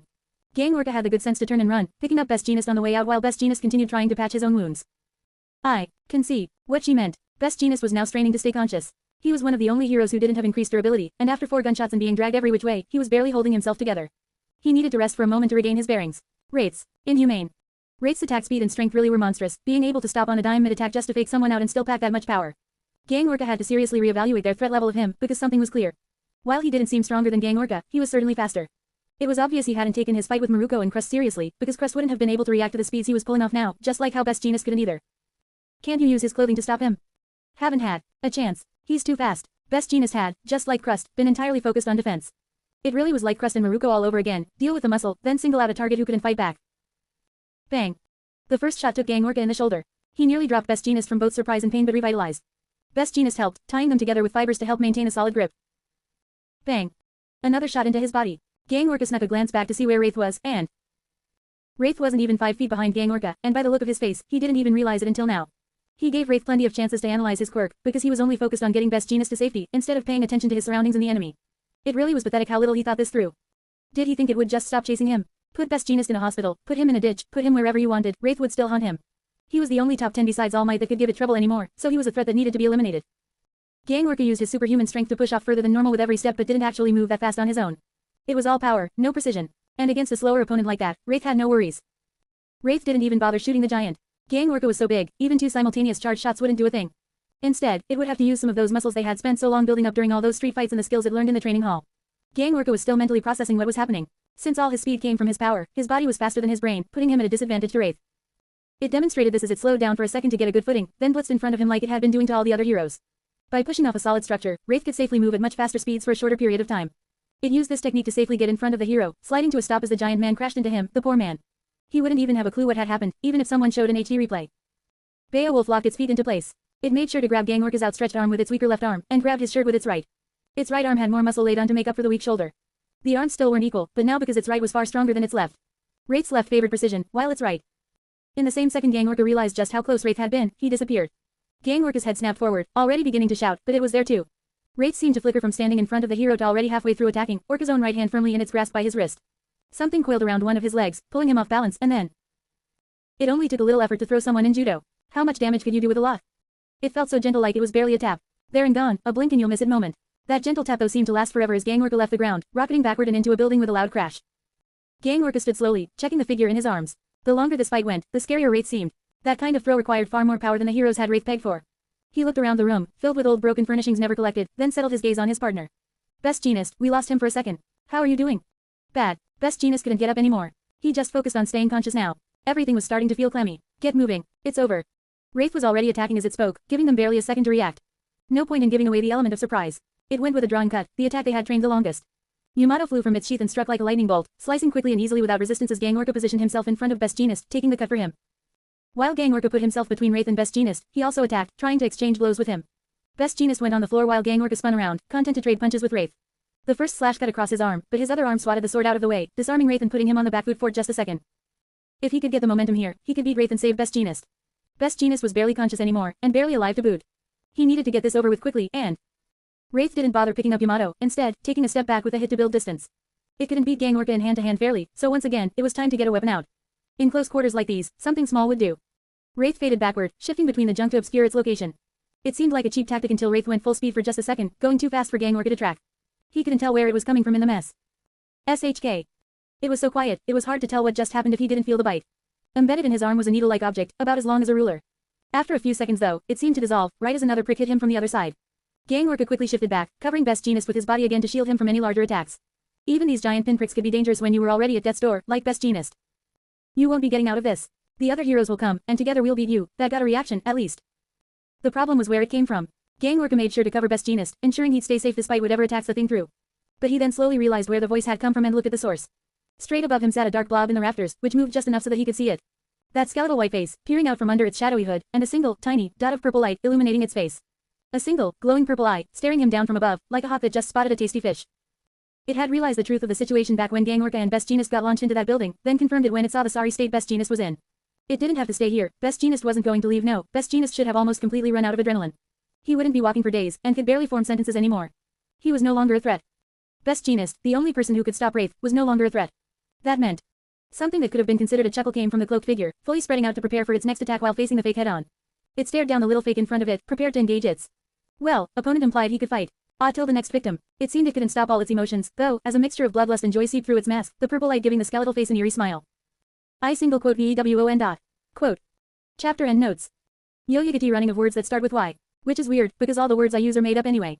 Whatever the reason, here we are, a little late but eventually arriving, which is all that really matters. I'll go into the process behind putting out these chapters soon, but first I'll talk about the actual chapter. The way the guns beat Best Jeanist's quirk is something that works in this fanfic because it's not canon. If you want to try seeing if this idea works in canon and other fanfics, go ahead. It's an observation and theory right now, but I'm making it canon because Best Jeanist's quirk is bullshit and needs some weaknesses. Material manipulation. Quirks like Best Jeanist's work like an RC car, with the user being the remote and the material being the car. The user connects to the material, then controls it to the best of their ability by sending signals from their body. These signals are energy and can be blocked like normal radio waves. The way Best Jeanist got beat was because kindness and Cupid K and C can absorb energy, including those signals. On a side note, the most broken weapon Ronin has in my opinion is K and C for the sheer amount of things air cannon can stop. Almost all emitter quirks, the most common type, can't be activated in its presence, which is whack. As for Wraith's moves, we're gonna start seeing more of those martial arts I pride myself on. Best Jeanist would be extremely effective in close range, and so Wraith never got that close until it activated Rita to start destroying his fibers by either melting or burning them. Which segues nicely into Rita, an axe named after another axe that's named after a maiden who was loved by the heavens. Its quirk, Fire Fang, was generally useless as it can't create fire but absorbs and controls it into the fang shape. Rita had to be built with a lighter to get Rita started, but once Rita gets started, it gets easier and easier to use, especially in these rainy conditions. It was also created out of more than one tooth to create the axe shape. Finally, on a disconnected note, the writing process. Writing a chapter takes 5 hours and is all done in one day usually. This is the first draft. The next day, my editor checks the chapter and gives me the edits, then I do them and release it in the same day because most of the edits are just grammar and spelling. This chapter had several major rewrites. I'm not sure if it's better or worse for it, but it's here. Adios. Chapter 95. Chapter Summary. Wraith versus some of the best heroes in Japan, Endeavor, Edgeshot, and Gang Orca. Unfortunately, being the best heroes doesn't mean you're the best fighter. Chapter Notes. See the end of the chapter for notes. Izuku Midoriya had spent his youth chasing clouds. Hours were spent studying heroes, from the newcomers to the veterans, from the bottom feeders to the top 10. He didn't even limit himself to just studying Japanese heroes, crossing countries to learn about hero culture from all around the globe. Days were spent theorizing about heroes, studying their limits, and learning obscure facts. Finding out how the world interacted with heroes, and how heroes, in turn, interacted with the world. Their skills, their styles, their powers, all of it was his to learn if he put in the work. He might have never done the physical training to achieve his dream, weakling that he was, but mentally he was in a league of his own. Hero laws, restrictions, regulations, he knew just about everything and anything, and what he didn't know, he knew where to find. That knowledge came in handy now. For example, Gang Orca didn't fight in small confined interiors very often. He did chase down villains on the streets frequently, and due to his large size, was mostly attacked from below. The large-scale villains who would fight him one-on-one couldn't fit indoors, and that meant Gang Orca had one direction he wasn't used to being attacked from. Wraith dropped from the ceiling directly onto its prey, attacking from an angle that was impossible to guard against with your arms. Like a hawk swooping down, its body fell quickly to strike, then was gone in a flash, kicking off its victim, shoving him around. Gang Orca looked up, trying to step backward and raise a guard against the attack, but Wraith moved straight over his defenses and struck him in the head, pushing him a step forward. He turned to try and face his speedier opponent head-on, but as his body turned, it moved straight into the next dive attack. People, when knocked around, usually tried to regain their bearings first. The moment when Gang Orca took a step forward, Wraith had already repositioned into a new attacking angle, diving the second Gang Orca began to turn. His Orca head meant attacks to the head were severely weakened, and it would take quite a lot of force to take him down, so it'd have to use his own force against him. To get that opportunity, it struck over and over, picking up Yamato along the way for a solid hit. He stumbled back again, stopping himself from falling, and charged in the direction he last saw Wraith. If he just kept eating attacks, it wouldn't matter how weak they were. Any wall would fall eventually if you just kept hitting it. So, to get some momentum in what had so far been a one-sided beating, he pushed his body to go as fast as it could, faster than his mind could react, just to get a strong hit off. One good injury could crush a villain's ability to fight back, so he just needed to fish for that one good hit. Gang Orca got sick of being a punching bag and moved straight towards the last direction Wraith attacked from. He moved quickly for a man of his size, crushing anything that got in his way with ease. It was a powerful attack with a lot of force, exactly what Wraith had been waiting for. Gang Orca was trying to set up his own win conditions, but Wraith was letting Gang Orca give it everything it needed to win before Gang Orca could even see the finish line. The two began moving in perfect sync with each other, but one of them did not realize they were dancing to the same tune. Unfortunately, Wraith had been dancing to this tune for a year, ever since that fight in the streets of the abandoned town, when they pummeled those drunk teenagers to a pulp. Whenever Izuku was in danger, Wraith would take the wheel. Izuku might have created the others, but Wraith was the first and would be the last. Gang Orca moved in a straight line toward where Wraith had been, arms raised to defend his weak points. His eyes were hidden behind hands that could bend steel, and the power of this charge could even possibly injure All Might with just how much force was behind it. But even with all that power, it was just a blind charge. The power might have scratched All Might, but no self-respecting fighter would ever be caught in such a shoddy attack. At least, not without a plan. Wraith jumped straight in front of Gang Orca, locking its legs down to form a solid base for all the force they were gonna have to deal with. Its left arm grabbed the saya, holding it in place for a proper draw while its right stayed locked onto the handle until the last possible second, letting Gang Orca crash into it to get the best shot possible. Gang Orca leaned forward and pushed off the rebel as he charged, building a massive amount of speed and power quickly while targeting his whole body at the last hiding spot Wraith had snuck into, a spot he had returned to twice and if left undisturbed, would return to again. His body moved faster than his mind could keep up with, and while he never showed those speeds to the public, this cold morning was an exception. Wraith needed to go down at any cost, and bringing him in alive was no longer the top priority. His body was wide open. He only defended his head, giving an easy target for the counter. They couldn't miss this. Wraith's hand rested on Yamato, its breathing completely calm. A single slash, a single stroke, and a single death. Muramasa flew from the sheath, slicing into Gang Orca's exposed body. Gang Orca's own momentum threw him further onto the sword, giving Wraith the strength it needed to pierce his defenses. A slight spray of blood as the sword bit into the larger man's frame. The cut itself was only about an inch deep, and the sword couldn't even cross Gang Orca's body, blocked by his mass and Wraith's limited strength. A horrible attack. Gang Orca's charge collapsed as something struck his stomach. His footwork became sloppy for just a moment, but he still toppled, feeling a strange heat spreading from his stomach. While injuries were as common as grass in the world of professional heroism, he was one of the most durable heroes in Japan, and his thick skin meant there were some injuries he never had. Low-caliber bullets couldn't pierce his skin and ordinary blades got stuck on the skin. This was the first time in a long time he had been cut. He still pulled off an attack, planting his feet and salvaging some of the lost momentum to throw a singular solid punch, leaning into it to put as much weight and power behind it, but he was long gone by the time his fist decimated the floor, splintering the ground and creating a web of cracks. Gang Orca put a hand to his stomach to check how bad the bleeding was as he got more and more defensive, keeping his arms close to his head but over his injury to defend as much as possible. He tried to keep his heart rate down and check his surroundings as the panic rose, but this kind of situation wasn't something you could be trained for. You either stayed strong and survived, or you broke. He couldn't even see the attack coming from behind as the axe swung, only reacting by the heat. It cleaved through the air and floor with ease as Wraith glided towards him, keeping the axe moving so he never lost momentum. Wraith swung overhead, sideways, in every direction as he advanced on Gang Orca, who kept backing away, weaving through attacks and leftover junk alike while trying to throw his own attacks into the mix. Gang Orca lobbed rebel and boxes of junk from their surroundings to try and throw Wraith off, but everything was cleaved with just as much ease. Eventually, Gang Orca hit the wall. He went to move sideways, but from the same direction he tried to move, the axe swung in to hit him while he tried to escape. He could either try to escape and take the hit, hoping his defenses were sturdier than the floor that it had already chopped, or try and catch the axe before it hit. Since catching the axe had less obvious downsides, he went with that, hands coming forward and grabbing the axe by the shaft. Wraith dropped Rita without a second thought and advanced. Gangorka's arms weren't defending his weak point now, they were holding Rita, and Wraith wouldn't miss an opportunity like this. Its right hand flicked back, grabbing its sword. He couldn't counterattack or deflect this, Yamato would be able to easily chop him in half. Again, Muramasa flew from its sheath, cutting along its previous injury. The sword itself was sharp enough to pierce Gangorka's defenses, but Wraith lacked the muscles to get that good cut it wanted. With a sword like this, when you put too much force in, you didn't actually cut any deeper, you instead forced the opponent backward, like how Gangorka was pushed back by Muramasa's cut instead of being cleaved in two. Although the fire axe gave off light, it was hard to see past it with how bright it was. Gangorka's other senses, specifically his nerves, told him what happened though. Right along the last injury, Wraith cut, going deeper and causing more bleeding. Wraith had faked him out with the axe, and he fell for it, hook, line and sinker. Wraith was in total control for this entire, albeit brief, exchange. He dropped the axe, which he had no training with, to at least try and fight on better footing, even if it was just a Hail Mary at this point. Quote. An inconvenience. It spoke so quietly Gangorka couldn't hear it, and even if he did, he wouldn't have understood. Speaking didn't interrupt Wraith's flow at all as it carried swing into swing, each strike accurate and precise to tear apart his defenses. This is for the best. When we cross this line, there will be no going back. It stood its ground and exchanged hits with Gangorka at an even pace. This style of fighting was the kind he was more used to, but every swing chipped into him, his own punches cutting his arms on Wraith's sword. It stood below him but kept pace with ease, blocking every punch he swung, its blade exchanging the blocked punches for more minor cuts. The monster in front of him had an inhumane precision, like a machine. It was dead silent as its blade flicked this way and that, dancing through his punches and countering every blow with ruthless efficiency. Wraith silenced their worries as it gave the fight its full focus, dancing on a knife's edge. Gangorka threw more attacks out than ever, every single one capable of crushing their neck. For the sake of the others, for the sake of Midoriya, the best course of action was to draw Yamato and slice this giant oaf in half. However, despite it wanting to be using Yamato, that was not the sword it got. Instead, it had to dance between the rain of punches with the incorrect tool for the job, letting the blows slide off Muramasa and countering every chance it got. Muramasa was by far the best-made weapon in their collective arsenal, but for piercing defenses, the spear Yamato would have been better. At least Gangorka's punches were easy to dodge. They were just flailing, attacks thrown without aim. Something that aimed to hit nothing would succeed, at least. It shifted its body as little as possible to slide past the attacks, countering by slicing into the arms, bit by bit. Gangorka did use his legs offensively and defensively, but never to attack directly. He had gotten to be one of the best in the top 10 at moving on his feet. Nothing fancy like Maruko and edge shot, but when it came to running or maneuvering, he was practically unrivaled. Maruko would only top him if she stopped being so fancy, and All Might was in a league of his own. However, as good at moving as he was, it didn't help against the current problem, range. His punches were quick and precise, but they never landed. Wraith slid in and out of Gangorka's range with the same level of precision but even more speed, weaving between the few that would have hit, then quickly striking his arms while they were fully extended and couldn't move as quickly. The sword gave Wraith extra range that he could attack from without being at risk of being counterattacked. Despite this safety room though, Wraith pressed forward, cutting down the arms. His target was obvious when his sword swept just centimeters under his jaw, every spare blow aimed at his neck. He was forced back into the wall by his own efforts to dodge Wraith's blade as it weaved through the air, chopping into him, piece by piece. His arms felt hot, and he could feel his strength slowly being sapped as his arms bled with every swing, his skin getting torn apart by that singular sword. He swung forward, stepping into the deeper attacks to try and hit the monster itself. Skur rrrt. It was an unpleasant sound as Muramasa hit Gangorka's stomach a third time, slashing past his defensive offense. Wraith only paused to make sure the hit had power, then went back into motion as it slashed at the hero from every direction. Gangorka stumbled backward, first hitting the wall then breaking straight through, his eyes wide as the panic swelled again and he briefly entered a freefall. He was starting to slip. Wraith stood at the broken wall, its skull face appearing to smile in the downpour. The water washed down the pearly mask, tainted purple by its left eye. It could see through the dark and rain with ease, picking out every detail as it singled on its current prey and the two more little liars, who had finally showed up a little too late.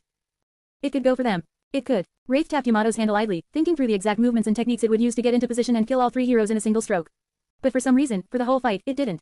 If Yamato had been turned on when Gangorka had tried to disarm it, the blade would have passed straight through his hand and cut it off easily. And for some reason, it hadn't. When Wraith did hit Gangorka with it, it hadn't been turned on, and the sword stroke didn't do anything.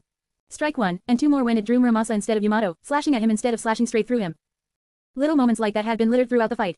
Technically, if it had started with Yamato and hadn't bothered to use the AEC, it could have killed all four without them noticing. They weren't equipped to fight in the dark and didn't have the reaction time to save themselves. But, for some reason, it didn't. There was no point finishing a fight it couldn't win. If it got a kill, they would have no choice but to embrace its path, but it seemed the weakling had some bite in him after all. Good. He'd need it. Quote. Next time we meet. The next time we meet, you frauds, there will be no restraints that can save you. Wraith turned on the spot, letting its coat flap in the growing breeze just as Endeavor's flames enveloped where they had stood. What happened? Where's Wraith? Endeavor went straight to the facts while Edgeshot helped Gangorka up. He's in there. Gangorka stood up and pointed out the hole he made. A small white face was barely visible, tinged purple by its left eye. Both hands were empty as it stood over them, watching them. Watching him, smiling, prepared to keep tearing him apart. Did he think those little heroes could save him? It towered above them, its singular purple eye locking with Gangorka, letting him know exactly who had won that fight. It spoke, but he couldn't hear. What happened? Are you alright? Edgeshot focused on their teammate while Endeavor placed both hands together, blasting the wall with intense flames. In only 10 seconds, the wall itself melted while Gangorka talked, steadying himself. He got genused. He's hurt bad, he needs to get to safety, or he's not making it out tonight. Major bleeding. Gangorka breathed heavily, pointing towards where they had crashed into the building. His arm stung, and his stomach ached. He took off his shirt and tied it around his stomach, applying pressure to keep down the bleeding, if just for a bit. He could give it more attention later.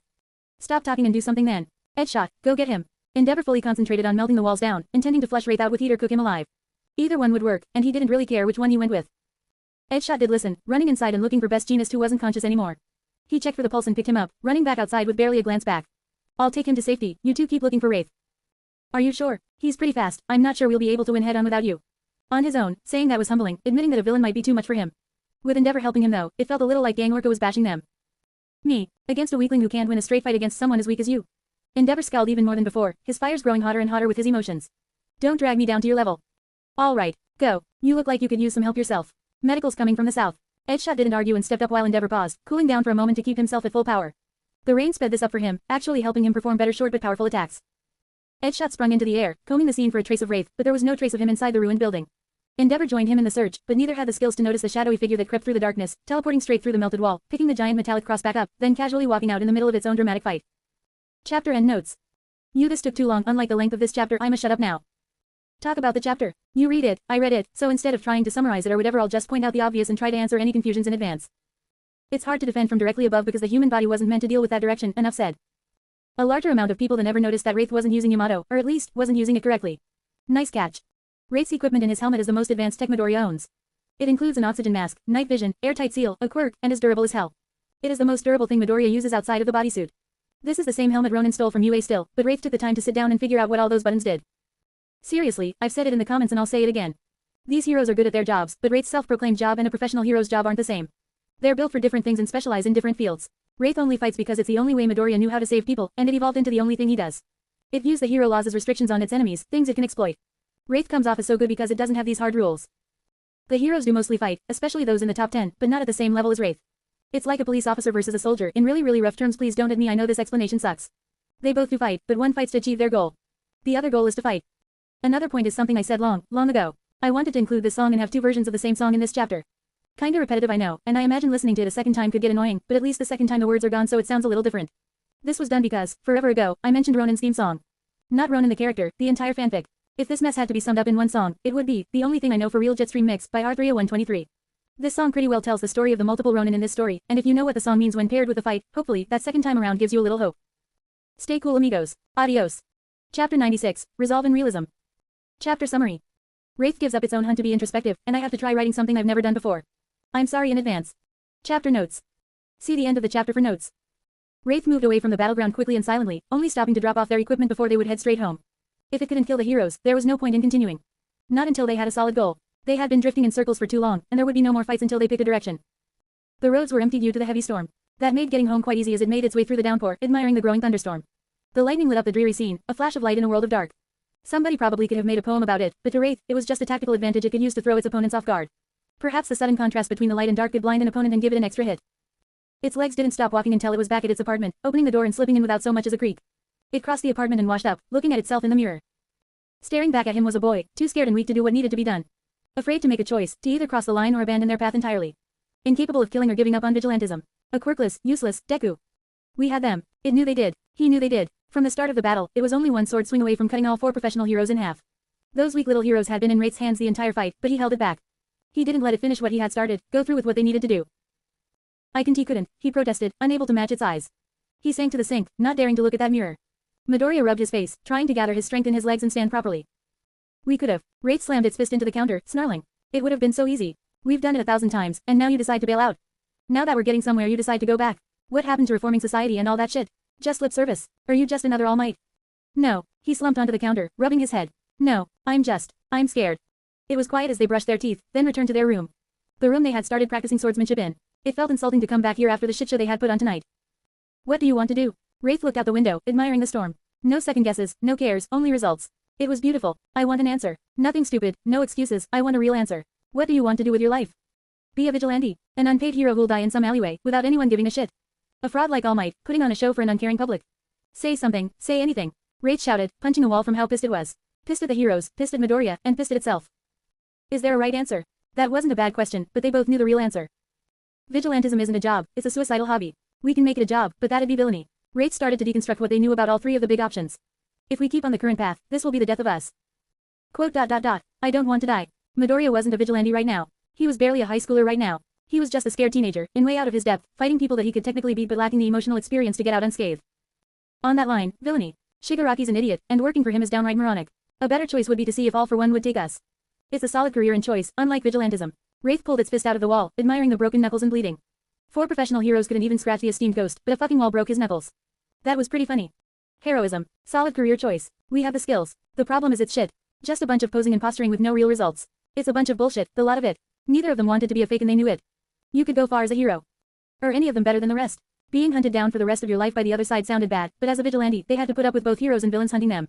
Midoriya dropped his bag and slumped down on the bed, trying to make sense of the mess they had gotten themselves into.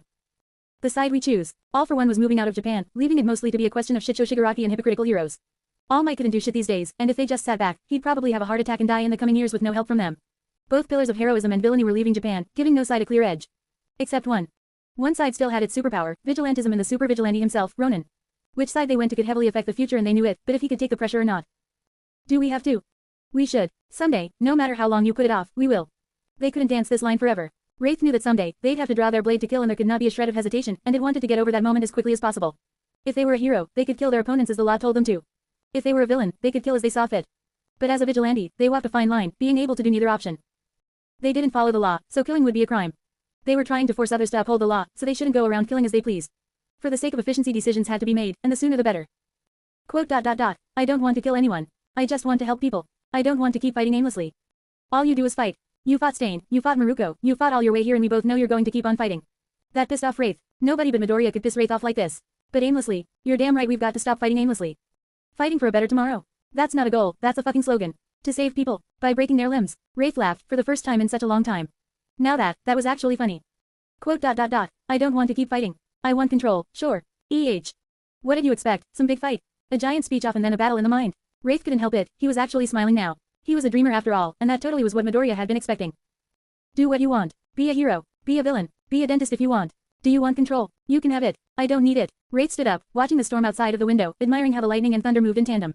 Inseparable. One was part of the other, and without one, the other did not exist. Because I know you, and I know you'll be back. The second you need my strength, you'll come back. Because I am the best. I am the strongest. And a weakling like you needs my strength. Wraith spoke with absolute conviction, staring into arcs of electricity with a smile on his face. Say what you want, do what you want, but you'll be back. I promise you. You don't know me. Midoriya slammed his fist into the window, feeling his chest as tight as a cage as his heart pounded. The only light came from the streetlights below and the storm outside, giving it an eerie and alien feel. His room, his body, even his words didn't feel like his own with the echoes of thunder. I don't know you. Wraith was laughing again as he leaned against the glass, his green hair pressed between his skull and his window. I don't. No. You. Now, that is the dumbest thing you could have possibly said. Who do you think shot Mao? Who dismantled the chillers? Who killed all those Nomu in Hosu City? Who beat all those Yakuza until they couldn't walk anymore? Who broke that little rabbit who thought she could play hero? Who took out all those heroes tonight and nearly beat half the top 10? Wraith was laughing hard now, admiring his hand, worn and powerful from all the practice he had put in. Midoriya clenched his hand as he turned his back to the window, trying to calm his heart. His eyes locked onto his equipment bag, and the skull helmet sticking out.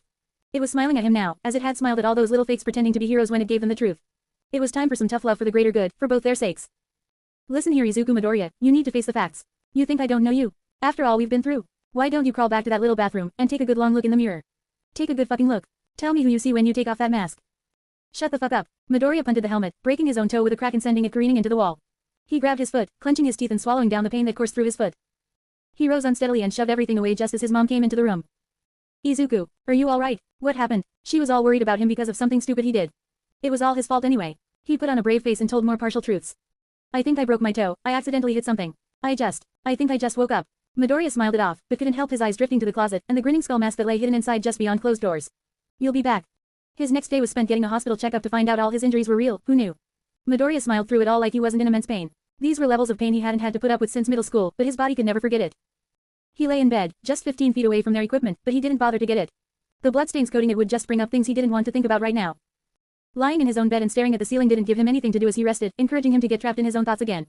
That was the last thing he wanted to do, so he tried to think of something else to do, literally anything else than getting back into that mess of a debate.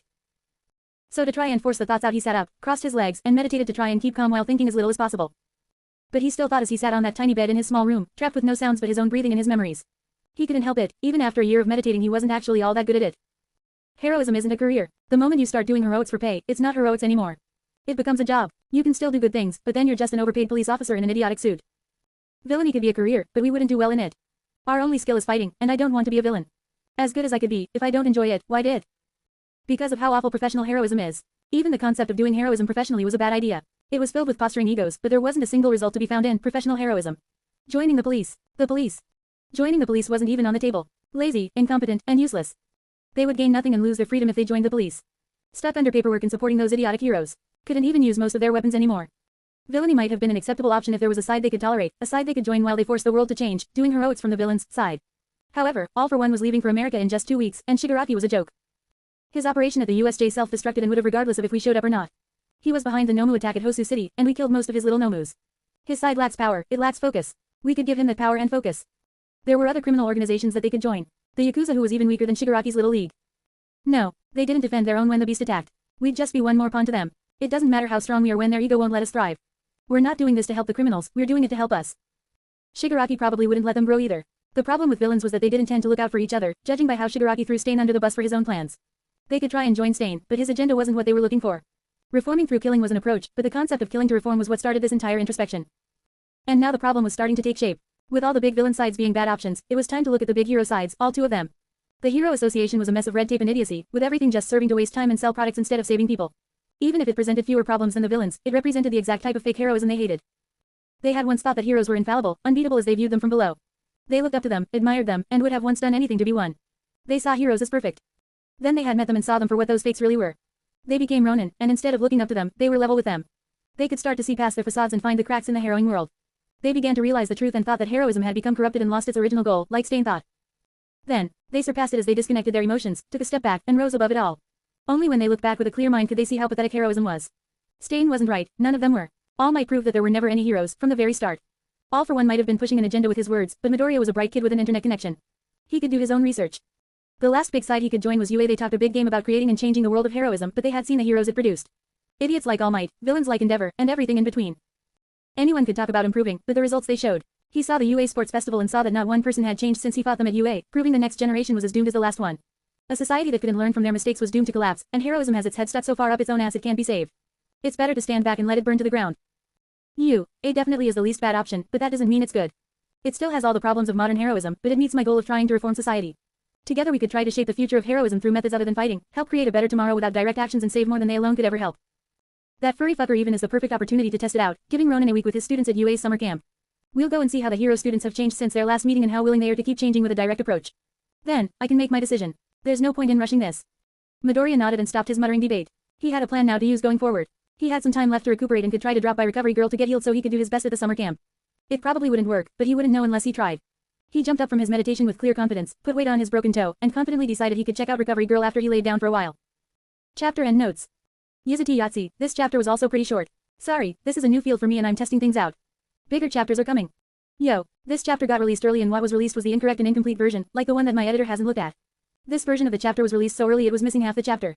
I feel like this is a good time to explain how I write chapters now again. I start writing chapters on AO3. My rough draft and basic ideas start here, and sometimes entire chapters get written here. They're never the final versions, all chapters start on A03. This initial vomit draft was what got published, and why it was missing half the chapter. My B. Next, it goes onto a Google Doc shared with my editor and we tear it apart.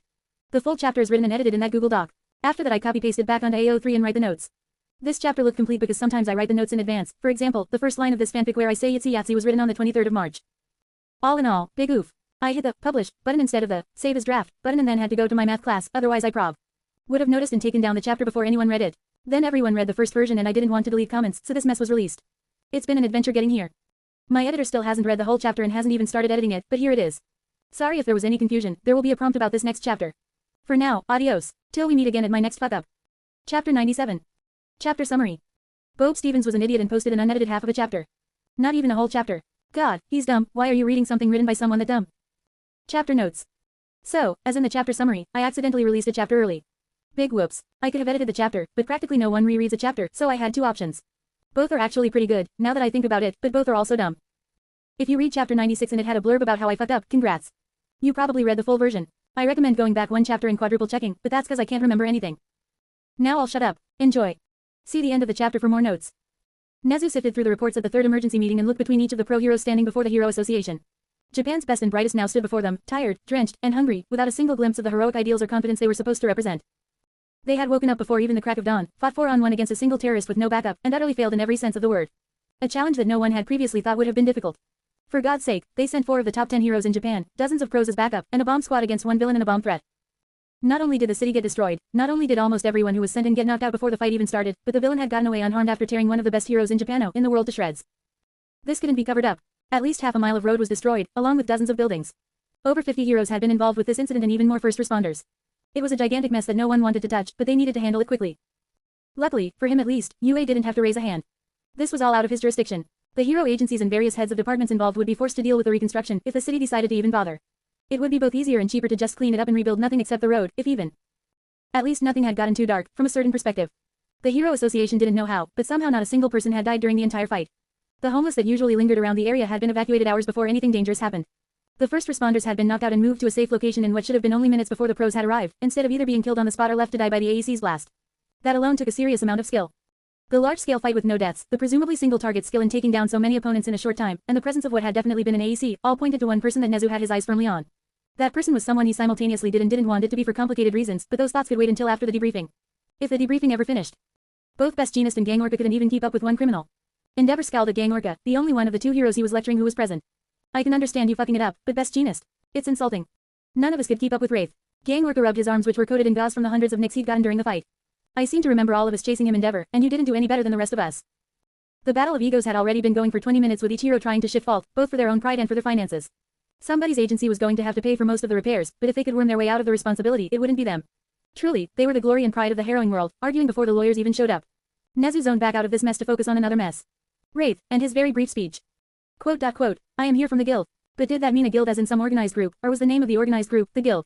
Either way, this implied Wraith didn't work alone, and Nezu figured there were two options, but they were technically the same option. He was sure he knew at least one member of that guild, it was just a matter of debate if the person he knew was Wraith. His message itself was cheesy, just his name and telling them to die. But then why not kill them? Was he telling them to metaphorically die? For their cause to die? Ronin had voiced similar but much less drastic opinions about heroism being faulty, and... well, Nezu could spin theories for days. Wouldn't get him any results though. He could do a little compare and contrast. Namely, that Gang Orca was standing in front of him and still alive, not sliced in two by a single cut, which implied that even if the two people shared a lot of things, they didn't share Ronin's greatest weapon, his teleporting sword. The AEC seemed to tie back to Ronin, but it just tied back to whatever group Ronin was affiliated with. No one would freely carry around a weapon that big, meaning anyone who knew where Ronin stored it could have used it. The last 2 points were less concrete, but their body shapes were also described differently. Both were short, but where Ronin was lean, Wraith was muscular. This wasn't definitive though, like Wraith's shady exit. For the other point, Wraith leaving when he did made little sense, but it could have been done for a few reasons. One reason was that he wasn't confident in taking on 3 heroes at once, but since he challenged 4, had already beaten Best Jeanist, and had Gang Orca on the back foot at the time, that wasn't likely. More heroes weren't going to arrive, so he wasn't scared away by possible reinforcements. No, it was likely some unseen element that might have come from Wraith's own actions. Nezu imagined a guild made of people like Ronin wouldn't take kindly to the kinds of destruction Wraith had been doing, but if he looked at the shared elements between the hypothetical 2 members, it could be bad. A group made of just the 2 of them was ungodly, and he had no doubt the heroes that night were all at risk of dying, fighting just Wraith. If both Ronin and Wraith fought together, that risk would have become a certainty. The entire top 10 would be in danger against those 2 threats, considering how much skill they have, and that wasn't just a threat to the hero society. Nezu spared a glance for the debate on who would be paying for the roads, listening in for just a moment before going back into his thoughts. As fragile as it was getting these days. This guild might be a threat to all of Japan if the members were closer to Wraith's ideology. Ronin's teleport ability alone made him an excellent assassin, and he had hidden it for over 6 months. There was no doubt in his mind Wraith was similarly hiding his trump card, and if even half of this guild was as dangerous as these 2. On the other hand, this guild could be less like Wraith and more like Ronin, the man he had asked to come and teach some first-year students of his starting in just under 2 weeks. Besides, 2 people didn't really feel like a guild with so few numbers. It could be a cover for a duo, but it was more likely that several people worked behind the scenes to create these vigilantes, if you did still consider both of them vigilantes. Wraith and Ronin wore extremely similar costumes from the coats to their bodysuits. Even their weapons were similar but not the same. Wraith had a katana that also probably did something special, a pair of guns, but instead of Ronin's lightning spear he came packaged with some sort of fire axe. It was likely their equipment came from the same person. That made 3 people in this hypothetical guild. Wraith, Ronin, and an R&D person. Wraith might have been a recent member, but Ronin and this R&D person had worked together before.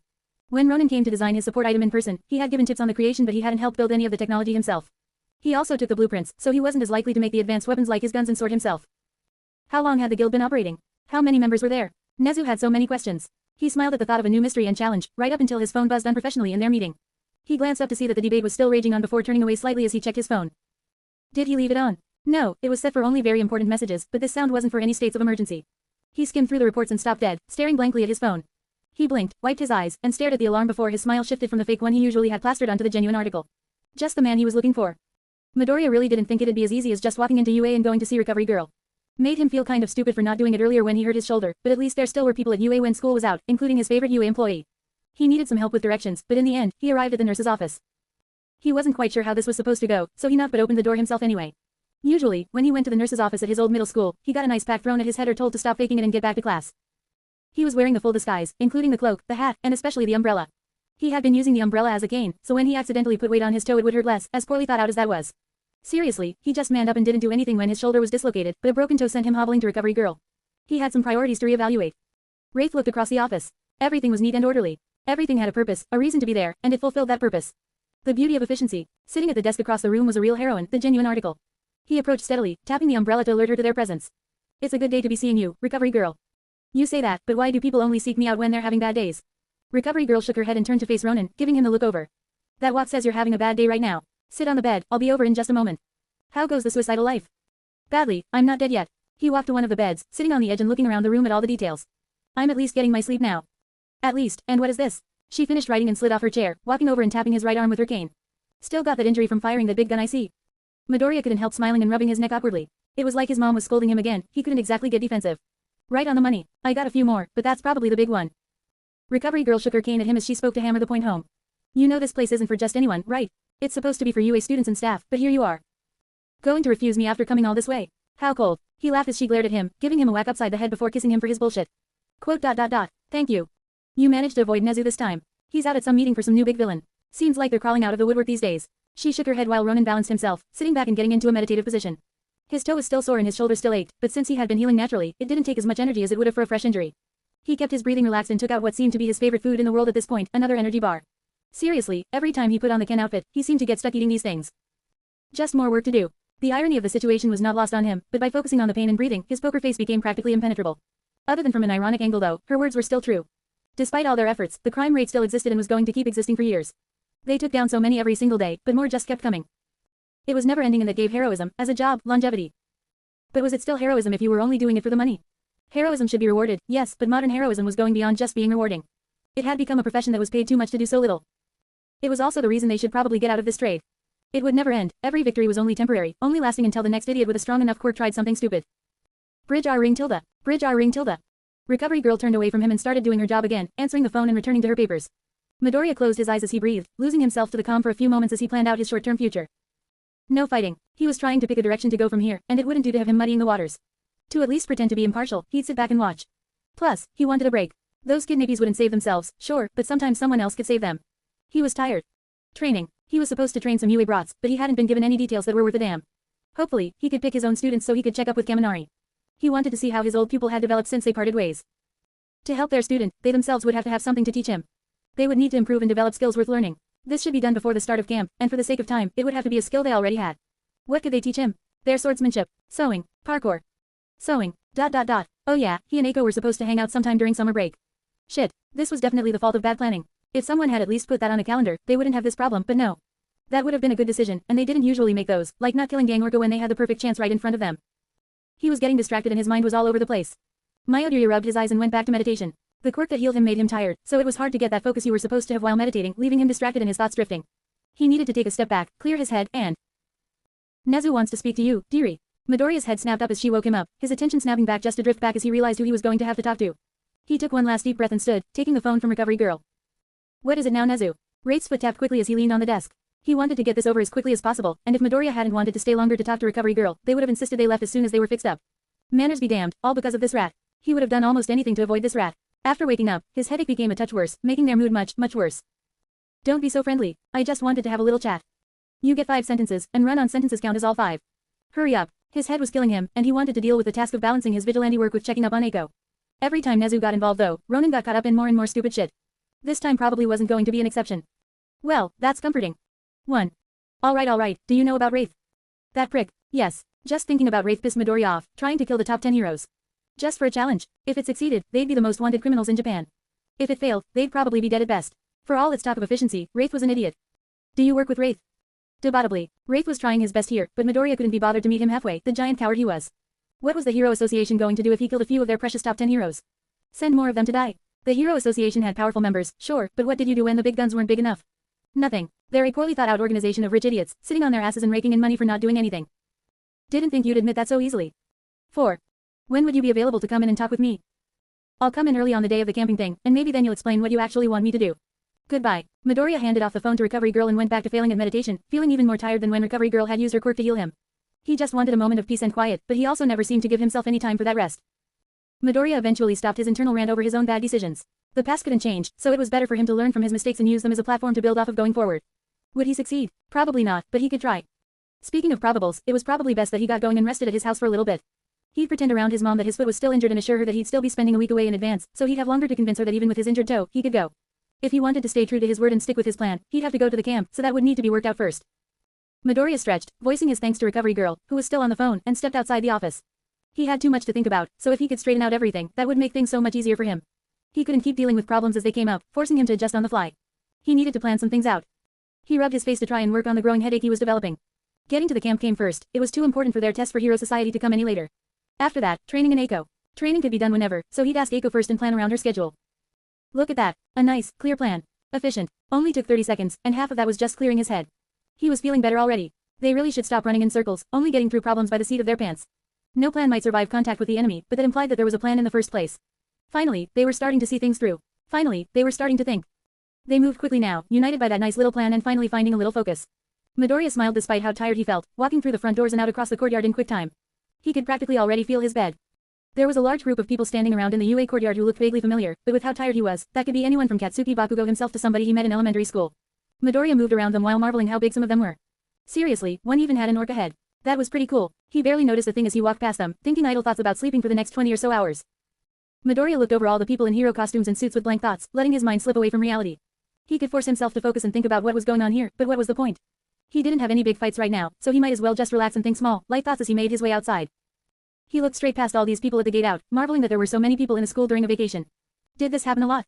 He didn't pay much attention to schools, so maybe there were programs or something that ran during the summer. Yeah, that would explain why there were so many people here. A few people looked at him, and he waved hello with an idle smile and not a single thought of the moment in his head. He was wondering if he could ask for dinner early and just go to sleep until that summer camp. Hell, he could sleep straight through it. He could sleep for years. Midoriya looked straight past everything even as someone came up right in front of him until she started talking to him, then he had to zone back in and figure out what was going on. Ken. Is that you? Oh goddammit, oh goddammit. Chapter and notes. Holy hot sauces Batman. This chapter took an eternity to write. Yo yiggity child eating out the goddamn window yo. My editor has a real life so he will not be editing the last chapter and I got bored of waiting and released this chapter. I'll address what happened in this chapter itself and maybe touch up on some things later. First, the giant slab of Nezu explanation. I like writing Nezu most of the time but I had to make it clear that, once again, he's not omnipotent. He's not working with the full picture and doesn't know everything that's going on. For example, Ken's injuries make it seem less likely that he's Wraith. A broken toe would make most of Wraith's acrobatics much more difficult and Wraith seemed to be operating at full power with both arms, something Recovery Girl knows Ken couldn't do because he had the shoulder injury from the AEC, which she healed. More guild shadowing. Nezu's throwing some theories into the ring, which are technically correct but draw the wrong conclusion.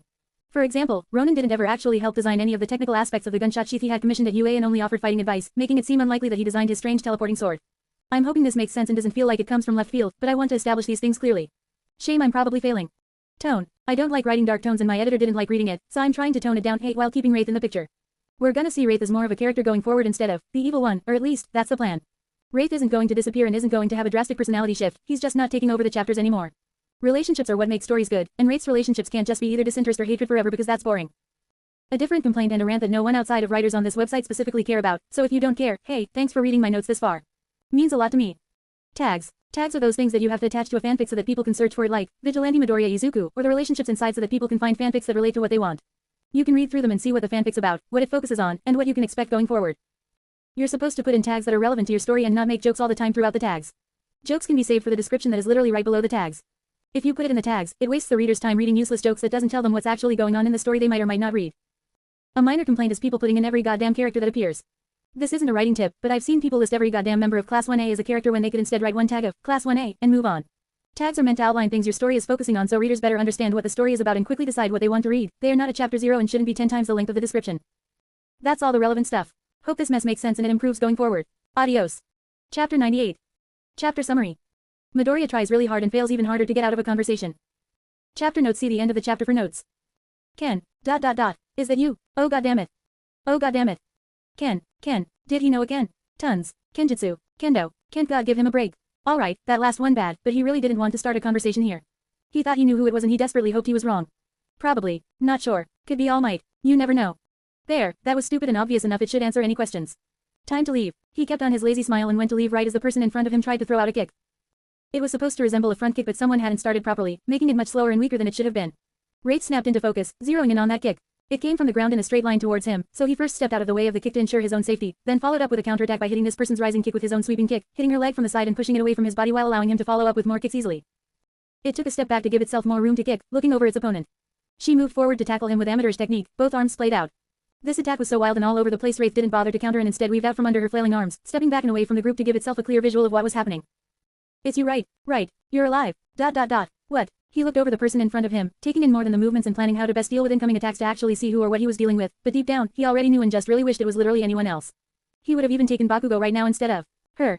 Maruko wrapped him in a hug for some reason, patting him down and repeatedly asking, "It's you," over and over again like some broken answering machine. Midoriya wasn't sure to question first why Maruko was at UA or what kind of person greeted people with a kick then a hug.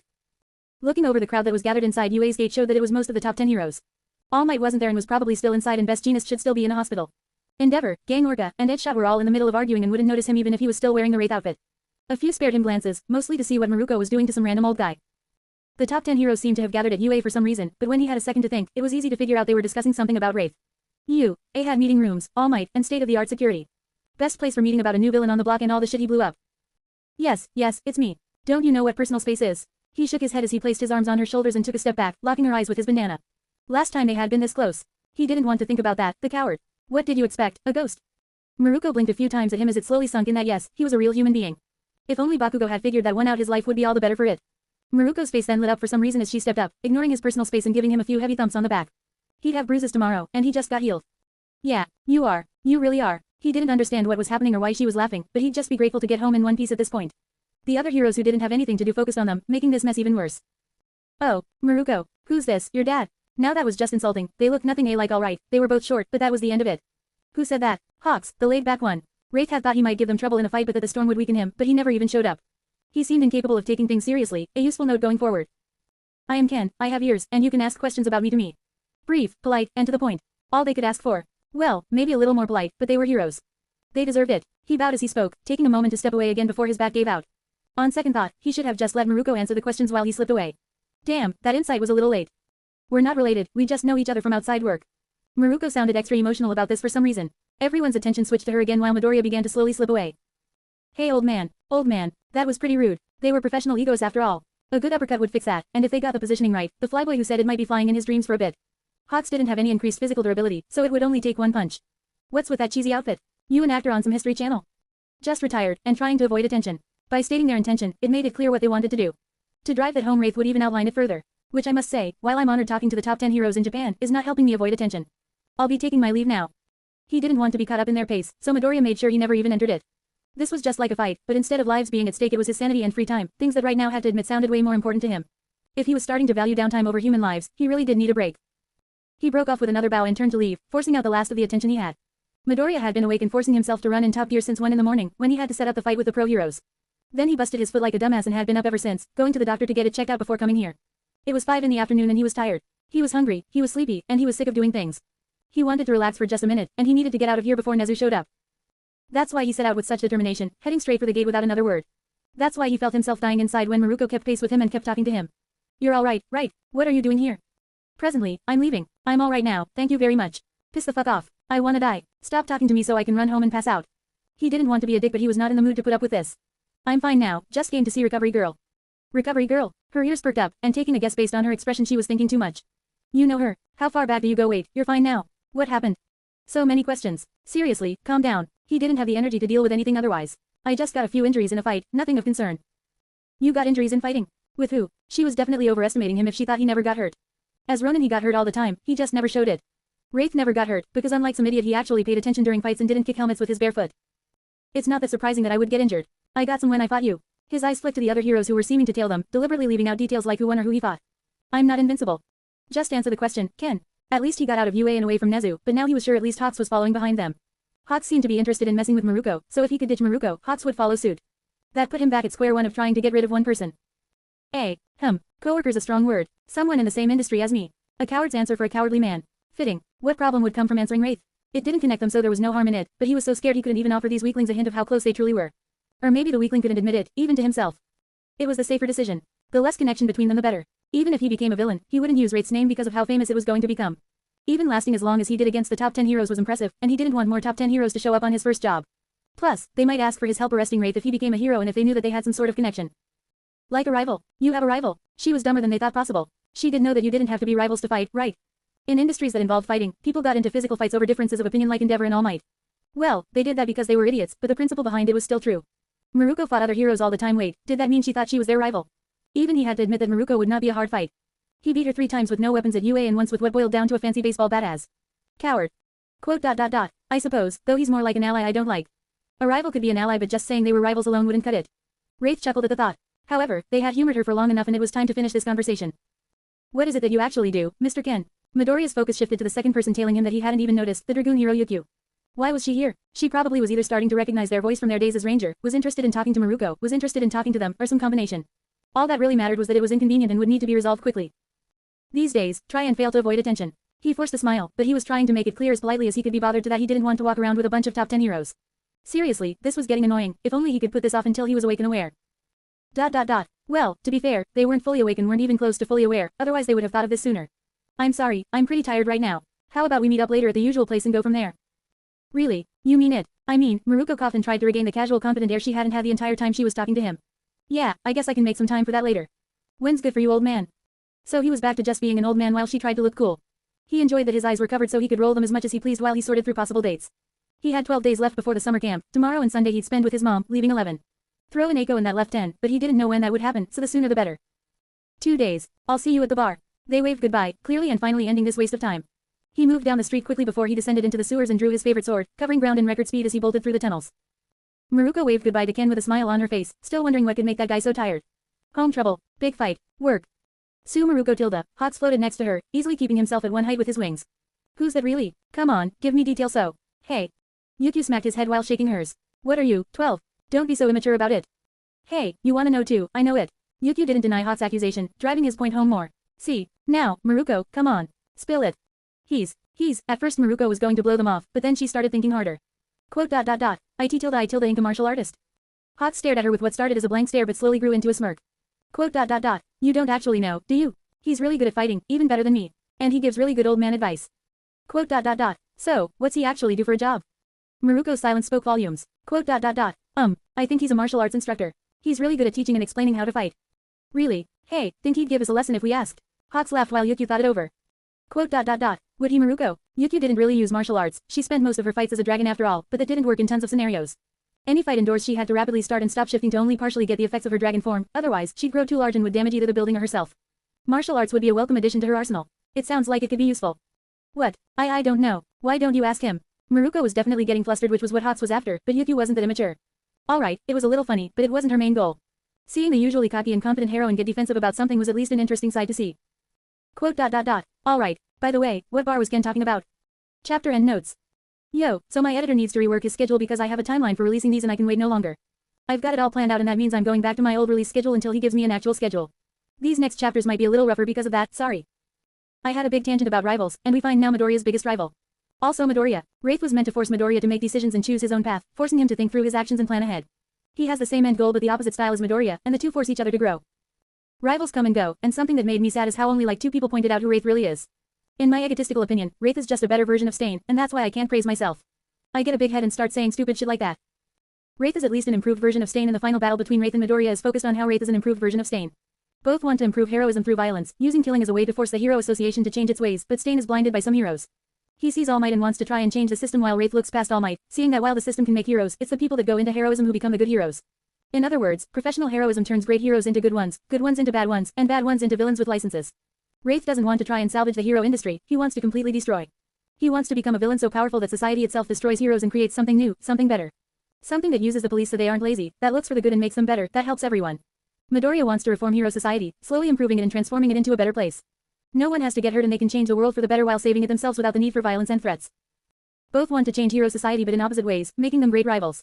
Also, Wraith plays into his strengths while Midoriya plays against his, giving a fun power dynamic. Midoriya could play to his strengths, but then he'd be doing what Wraith wants. Also, their relationship of hating each other is fun for me to write about. That's about it, I'm not giving a concrete schedule but I'm going to start writing more. Adios, and I'll meet you at the end. Chapter 99. Chapter summary. If you're having girl problems I feel bad for you son, I got 99 problems. Chapter notes. See the end of the chapter for notes. Ronin lay in the craft club room for what felt like ages, just trying to clear his mind. He removed the bandana from over his eyes, staring out the window with idle thoughts. Thinking about the summer camp, about what he'd tell his mother, about what he wanted going forward. He was so indecisive he was literally coming apart at the seams. That wasn't good. He had been doing this for so long, but he never seemed to take a break. Just thinking about relaxing had made his body give out, forcing him to rest for a minute or two in a chair as he stared out the window. Midoriya pulled him one way. Wraith pulled him another. Right now, though, all he wanted was a little peace and quiet. Maybe Old Man Can was the real personality after all. That got a chuckle out of him as he took off the wig, throwing it lazily across the clubroom. It slid across the poorly maintained floor, the floor that only he bothered to sweep and mop to make sure it looked pristine. If he didn't look after the floor here, would anyone? He pushed himself up in the thinly veiled and terrible metaphors down as he moved across the room, sluggishly picking up the hairpiece before trudging to the bathroom to put Ken's disguise away in a place no one would find if they scanned the clubroom. While he was changing clothes he took a passing glance at the face inside the bathroom mirror. The eyes once wide with wonder and joy had become narrow and focused. The face was rigid like metal, unfeeling. Green hair went slightly past the shoulders, tied back to force some order on the mess of curls. Wraith once told him to look in the mirror, but he wasn't sure he knew what he was looking at anymore, or why that boy looked so worn down and tired. Where had the joy gone? The passion? What were they becoming? Instead of thinking too hard about it though, he packed up his Ken disguise inside the bathroom so he could grab it if someone was inside the clubroom and headed to the Midoriya's apartment, shutting the door and leaving the school and those introspective thoughts behind. It was 6 in the afternoon when he climbed the last of the familiar steps, approaching the apartment they shared. It was pretty early to go to bed, but he was pretty tired to be up. He attempted to open, unlocked, then opened the front door, walking the entrance hall he'd seen so many times. The pictures that lined its walls and the memories that were trapped within put one last small but somber smile on his face. It was an odd feeling. Mom. His voice echoed around the room before he heard a reply from the kitchen. Izuku, you didn't go far, did you? How are you feeling? Inko Midoriya approached quickly after speaking, coming to offer him help. I feel pretty good now, I think. They had something planned to say, something important that he was supposed to say, but now Izuku forgot it. For today, that was pretty typical. Someone healed my foot for me. He was pretty sure that wasn't what he was supposed to say, but he couldn't remember what he was, so he just kept on trucking. I'm really tired now, but tomorrow. Something. I'll remember tomorrow. Sure, that's great to hear someone helped you. Their mother flashed them a big smile as she helped him with his things. Do you want to eat before you go to bed? Nah, yeah, some food would actually be really nice. He absent-mindedly walked past the table and grabbed the utensils, setting up the table and finishing by sitting himself down while he waited for the food to be finished. Izuku. He woke back up with a small start, blinking. You must be pretty tired if you're falling asleep here. His mom had a small smile on her face as she looked at him. You're pretty cute when you're asleep, you little rascal. Worrying me like that. Izuku blinked, then smiled as well as he looked at her. Don't worry mom, I'm pretty tough. You might be, but you're still my baby. Here, eat up. She slid him a plate of food, but he wasn't awake enough to tell what it was. Sorry it's not accident, I was planning to make it tomorrow. Izuku took a second to notice the food was for him and nodded, taking small bites before his smile grew again. It's great, thanks. Are you doing alright? I thought you might be having problems at school, but ever since school ended, you felt a little off. She was being so polite. How's everything going? It was going pretty good. But I don't think I'm satisfied with just good anymore. It had all been pretty good. Running around, beating up criminals, meeting heroes. But the further in he got, the more he realized how little he was really doing. I'm not sure what to do next. For every criminal he took down, 10 more took their place. For every good hero he met, there were dozens that were just criminals with licenses. Izuku had come to a fork in the road with no clear sign of what was the right choice. He didn't know if there even was a right choice anymore. I thought I did know, then I thought I didn't know. I thought a lot, but it's just making my head hurt. Really, his headache was back. His head hurt a lot, so he stopped eating. I'm trying to make a decision about what to do next, but I can't. But I have to. That sounds pretty rough. Izuku nodded absent-mindedly and took a bite of one of his chopsticks for a minute before trying to put actual food in his mouth. Your future's pretty important, so be sure not to rush this decision. Moke. He spoke with food in his mouth while still nodding. And, tall person. Something about a tall person. Izuku stared through the floor while his mind raced a millimeter a century, trying its hardest to remember what he wanted to do. Talk about friends tomorrow. But he was here, so he might as well do it now. I wanna. Something about a friend. Tall friend. Eiko. Can I hang out with Eiko sometime? He was supposed to ask permission for something. Was that it? Probably. He was having a really hard time focusing now, that conversation earlier really drained it out of him. Add on running around the sewers and the streets, and his body felt like lead. And camp. His mom watched his gears spin for a minute and was just about to offer to take him to bed when he sprung back up. Camp for a week. That's what it was. I wanted to hang out with Eiko and camp for a week. What camp? I got invited to go camping. They said I could come. I wanted to go and meet one of my friends. How long had it been since he'd seen Kaminari? At least 1 while. He wasn't sure how long 1 while was, but it felt pretty long. See how he's doing. And Eiko. He forgot about Eiko entirely, that was just mean. Eiko's not at the camp, but we were supposed to hang out over summer break. Alright, sleepyhead, why don't you go to bed and we talk about this tomorrow? Izuku nodded with a pleasant smile glued to his face, finishing his food and standing up, excusing himself from the table and hobbling to the bathroom to get prepared for bed. He got so much done. He talked to Recovery Girl, he talked to Maruko, he talked to his mom, he talked to basically everyone. Izuku's thoughts were so far from his actions they might as well have been in another galaxy by this point. He wasn't sure what he was actually supposed to do, but as he crawled into bed and closed his eyes, he was pretty confident he did it. They didn't follow the plan. They didn't follow even a single bit of the plan. All in all, it actually went pretty well. Honesty went a long way. He was supposed to pretend his leg was injured and mention the camping trip today, not last night while barely conscious. He was supposed to only mention Eiko in passing, not make a big deal out of it. Midoriya didn't remember everything that happened last night, but he remembered enough. He had seriously overshared and might have just fucked himself over. All that planning and hard work, wasted by a lapse in judgment. He should have taken a nap or something, but he kept getting woken up every time he started to sleep, which just made it worse. Wraith enjoyed the honesty. Straight to the point and efficient. That was the type of conversation that spoke to the heart, something Wraith couldn't do. It was interesting to think about a method of efficiency he could never achieve on his own. Now, they just needed to build off what they said in their stupor and press the advantage to make their points and make sure the plan worked. Midoriya washed and dressed slowly while trying to remember the details of last night. He thought he'd at least have to start drinking alcohol before he ran into this problem, but it seemed his own bad habits managed to outpace his plans again. He met his mom in the living room before he could think of any good plans. Hey Izuku, sleep well. Why yeah, how long was I asleep? About 16 hours. You were out like a light too, healing the toe must have made you pretty exhausted. 16 hours. When was the last time he slept more than 7? Yeah, but it feels as good as new now. That was true. After the phantom sores from being so used to injuries were gone and his headache was cleared, his body felt great. He was still waking up, but he didn't realize just how tired he really was until he finally slept it off. I wanted to spend today with you. To butter me up so you can ask me about that camp and your friend, the ones you mentioned last night. Yup, honesty had worked so far, he'd stick with that method. I mentioned the camp about. Never mind, it's so long ago I don't even remember it. Having successfully gotten the ball rolling too far for Midoriya to stop, Wraith stepped back and Midoriya took over from there. It's a week outdoors, and it's free. But I do need to buy some stuff, and if you let me go we could stop by the mall, pick some things up. I've got some money saved Tilda.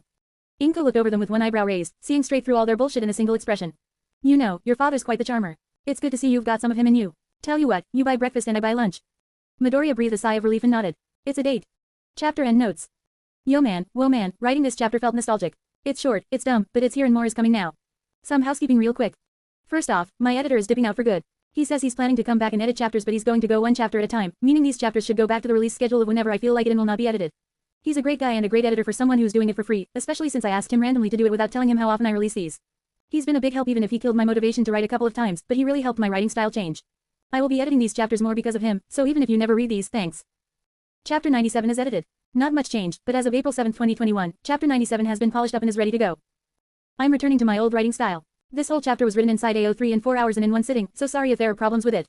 This is because I'm lazy. No big surprise there, but with housekeeping out of the way, let's get into this actual chapter. Really somber tone at the start, not sure how it worked. If I've said it once I've said it a million times, I'm using this fanfic to experiment around and right now I'm working on that connection between Izuku and Inko. Trying to come at from different angles. I liked writing with this tone, but I'm not sure how often I'll use it in this fanfic. The sleep issue is long in coming and has been planned for a while. Midoriya, the Beast, and Wraith have all been pushing themselves to their limits and now need a break.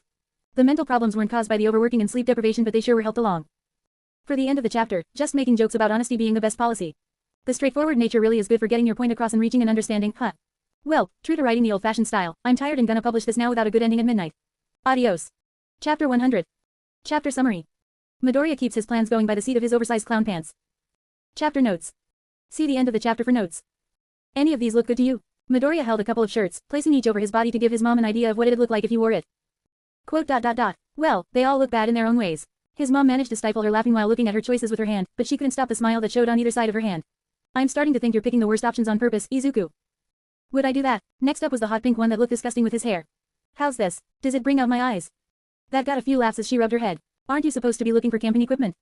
Yeah, but the camping stuff is just over there. Besides, where would it go? Think it's gonna go camping if we take too long. He put the clothes back on the rack and took the clothes his mom gave him, sorting through to find the ones he liked. Quote. Maybe we're both trying to pick the worst clothes. What? It's cute. Midoriya raised an eyebrow, pretty confident that some of these clothes were meant for children with size quirks. Whatever they were, he sorted through them until he found some clothes that suited him, buying them with his own money. They were at this mall to spend some well-earned time together and for Midoriya to relax. He got to enjoy the moment and slow down for a bit, planning out what equipment he wanted and was going to use. He compared the prices on tents, contemplated getting a sleeping mat, and messed around with his mom. It was a hot day, so for lunch, they got ice cream, the healthiest lunch imaginable. Next week I'll go over to see Mitsuru, did you want to come along?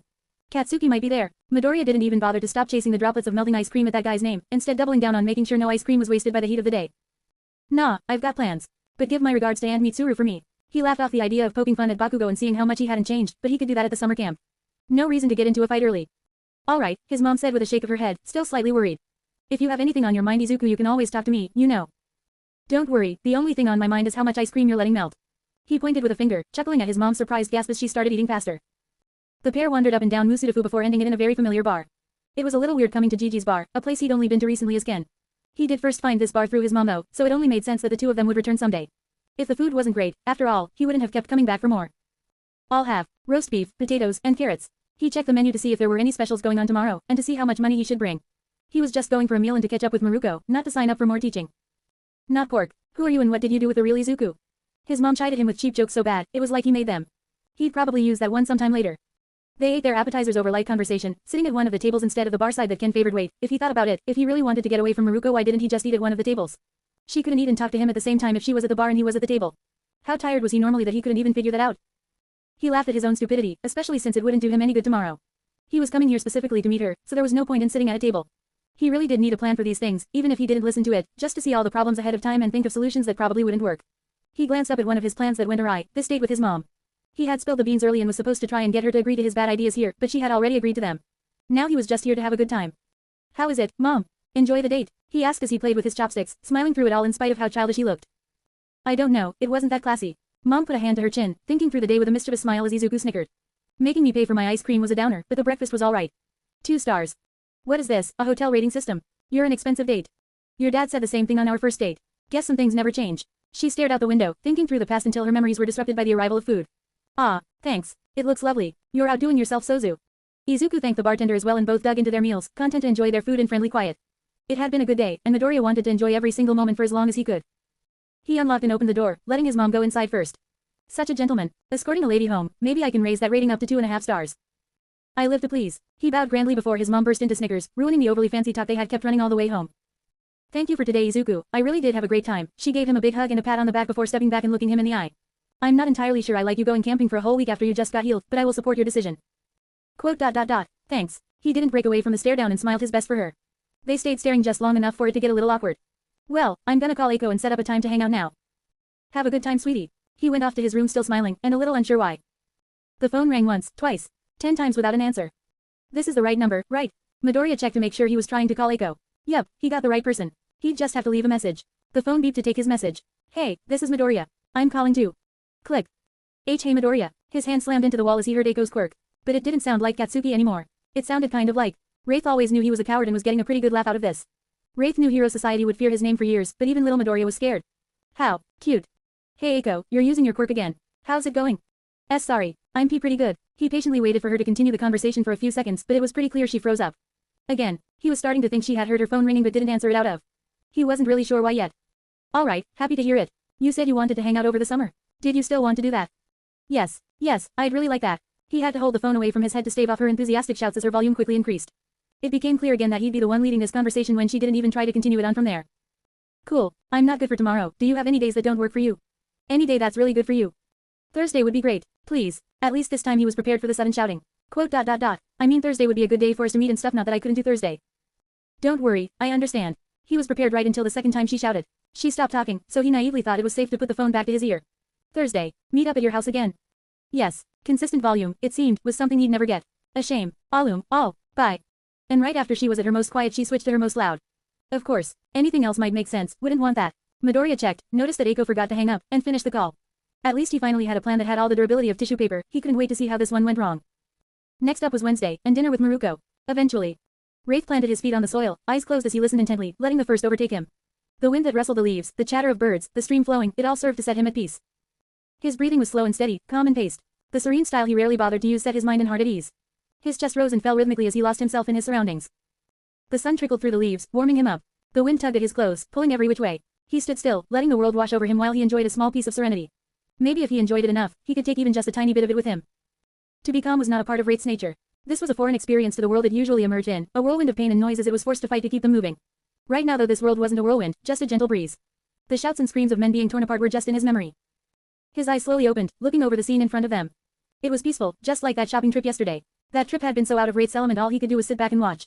It was unnerving, but he still liked it. How peculiar. Wraith stretched its body for 10 minutes, warming up to make sure it was in top condition before it began to move. Wraith moved through the forest with its trademark speed, eyes focused but in constant motion as it leapt between trees, slowly losing its connection with the ground. What had started as a sprint through the woods turned into a complicated dance, jumping over and pushing off of trees to go faster or change direction before suddenly coming to a crashing halt. Wraith was out in the woods not just to relax, but to begin the next training, parkour in the outdoors. There were a few things that carried over from city parkour to natural parkour. The techniques were all the same, but more control was needed every second. Cities were solidly built and you could put confidence in almost all of your footholds. In nature, it took a careful eye and a little guesswork to find good places for footwork.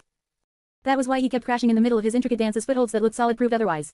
The ground was the best bet for a solid position, but he didn't want to be restrained, so he kept on crashing as his eyes were slowly forced to find new ways to tell what was safe and what was not. Every dance lasted a bit longer as Wraith slowly adjusted to its new settings, moving across the forestry for hours until it was time to leave, moving out of the forest with the same speed it had used to move inside it. Midoriya moved around the parkour gym like a bat out of hell, finding relaxation inside the work. It was heart-pounding and required a lot of effort, but the lack of danger gave him an unfamiliar sense of relief as he lost himself in the speed. Midoriya moved through the city streets constantly, but it was only in this little gym that he could find so much fun in just moving around. He took irregular breaks as he lost track of the time frequently but always kept a watchful eye out for someone he hadn't been looking for in a long time. However watchful his eyes were though, he couldn't find the sleepy kid. He couldn't blame him, that might have been the worst speech he ever said. Midoriya shook his head at the memory, trying to clear his head for a second. He finished off his water and did a quick stretch before getting back into the rhythm of moving again, losing himself in the movements. You really should have picked a time for this. Yukio checked the clock as she met up with Maruko, a heroine who she'd never normally meet up with outside of work hours. It was late in the day, but with the changing of seasons, the sun was still up for a little while longer. And you shouldn't have tagged along. Besides, this is the time he's been here every time I've come, so it's the time he's gonna be here now. Maruko was annoyed that she got scammed out of her one-on-one time with Ken, and now that she had a little time to think she had some questions lined up for him. How did Yakuza Hunter know Ken? Could he teach her again? Alright, she only had 2 questions, but they were pretty good questions. How else am I supposed to meet this martial arts master? Yukio took easy jabs at Maruko, but she really was a little excited to meet this, Ken, person. She wondered who Maruko would consider a good enough martial artist to try and learn under. The last time they had met, he seemed barely awake but polite. What would he be like when he was fully awake? Calm and collected or loud and boisterous? He'd probably be very powerful if Maruko found him interesting since she only cared about strength. Yukio had a lot of guesses about what Ken would be like from meeting him in the heroine's conversation after he left. Maruko seemed to get very defensive over him but know very little about him. Did he help you with something? You can tell me honestly, I'll keep it off the record. What? No. Her answer was straightforward and knocked aside any guesses Yukio had about their relationship until Maruko took a step back. Well, he tried to, but I didn't listen. He's really smart when it comes to fighting. He took me down in one hit 3 times. Yukio was amazed that Maruko would ever admit something like that. Ken had mentioned that he had gotten injured last time they fought, but she didn't imagine that Ken didn't just win those fights but managed to beat a top 10 hero in one hit. He gave me advice that I didn't listen to. I could have beat Yakuza Hunter if I did. He says a whole bunch of things but they only make sense later. Maruko got lost in her memories, remembering one of his weirdest quotes that stuck with her ever since she got her ass handed to her by Yakuza Hunter. That doesn't sound useful. Who needed advice that only made sense in hindsight? Yukio was having a hard time trying to get a grip on what Ken was actually like as they reached Gigi's bar. Then leave. Maruko made her opinion on Yukio being here clear as day, glaring daggers like they were arguing over a boyfriend instead of just talking about a martial artist. I think I'll just talk to him myself, Yukio replied without batting an eye. It was somewhat rude, but she came this far. Leaving at this point would just be waste of time.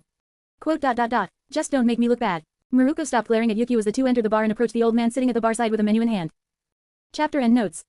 Yagi Udal, you're a noodle. We finally did it, we hit chapter 100.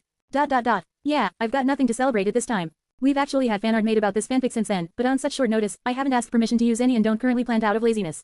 Sorry. I probably should just keep it short and brief here since I don't have anything to say, but I'll just ramble on in spite of not knowing what I'm doing. I mean, I never know and it hasn't stopped me yet. This chapter didn't have a lot of action and was necessary more for connecting things together and making sure the story going forward makes sense. It didn't strictly speaking need to be written, but I think the fanfic will be better for its existence. Who knows, maybe this was a massive waste of time and I'm a fool. Clearing up the relationship between Inko and Izuku, showing the future of the personalities and setting up the last bar scene. Fun times. Hope you enjoyed the housekeeping chapter, stuff is gonna happen soon. But for now, adios. Chapter 101, One Last Drink. Chapter Summary. One more time in the bar. Only if because Ken is losing all faith in coming to Gigi's bar and not getting into trouble. Chapter Notes. You fools, the celebration of chapter 100 was taking too long to draw so I postponed it to chapter 101. April Fools because I didn't get to do anything on April 1st, get pranked, and adios. The order is Ranger, Ken, Psycho, Beast, Ronin, Wraith. Now adios for real.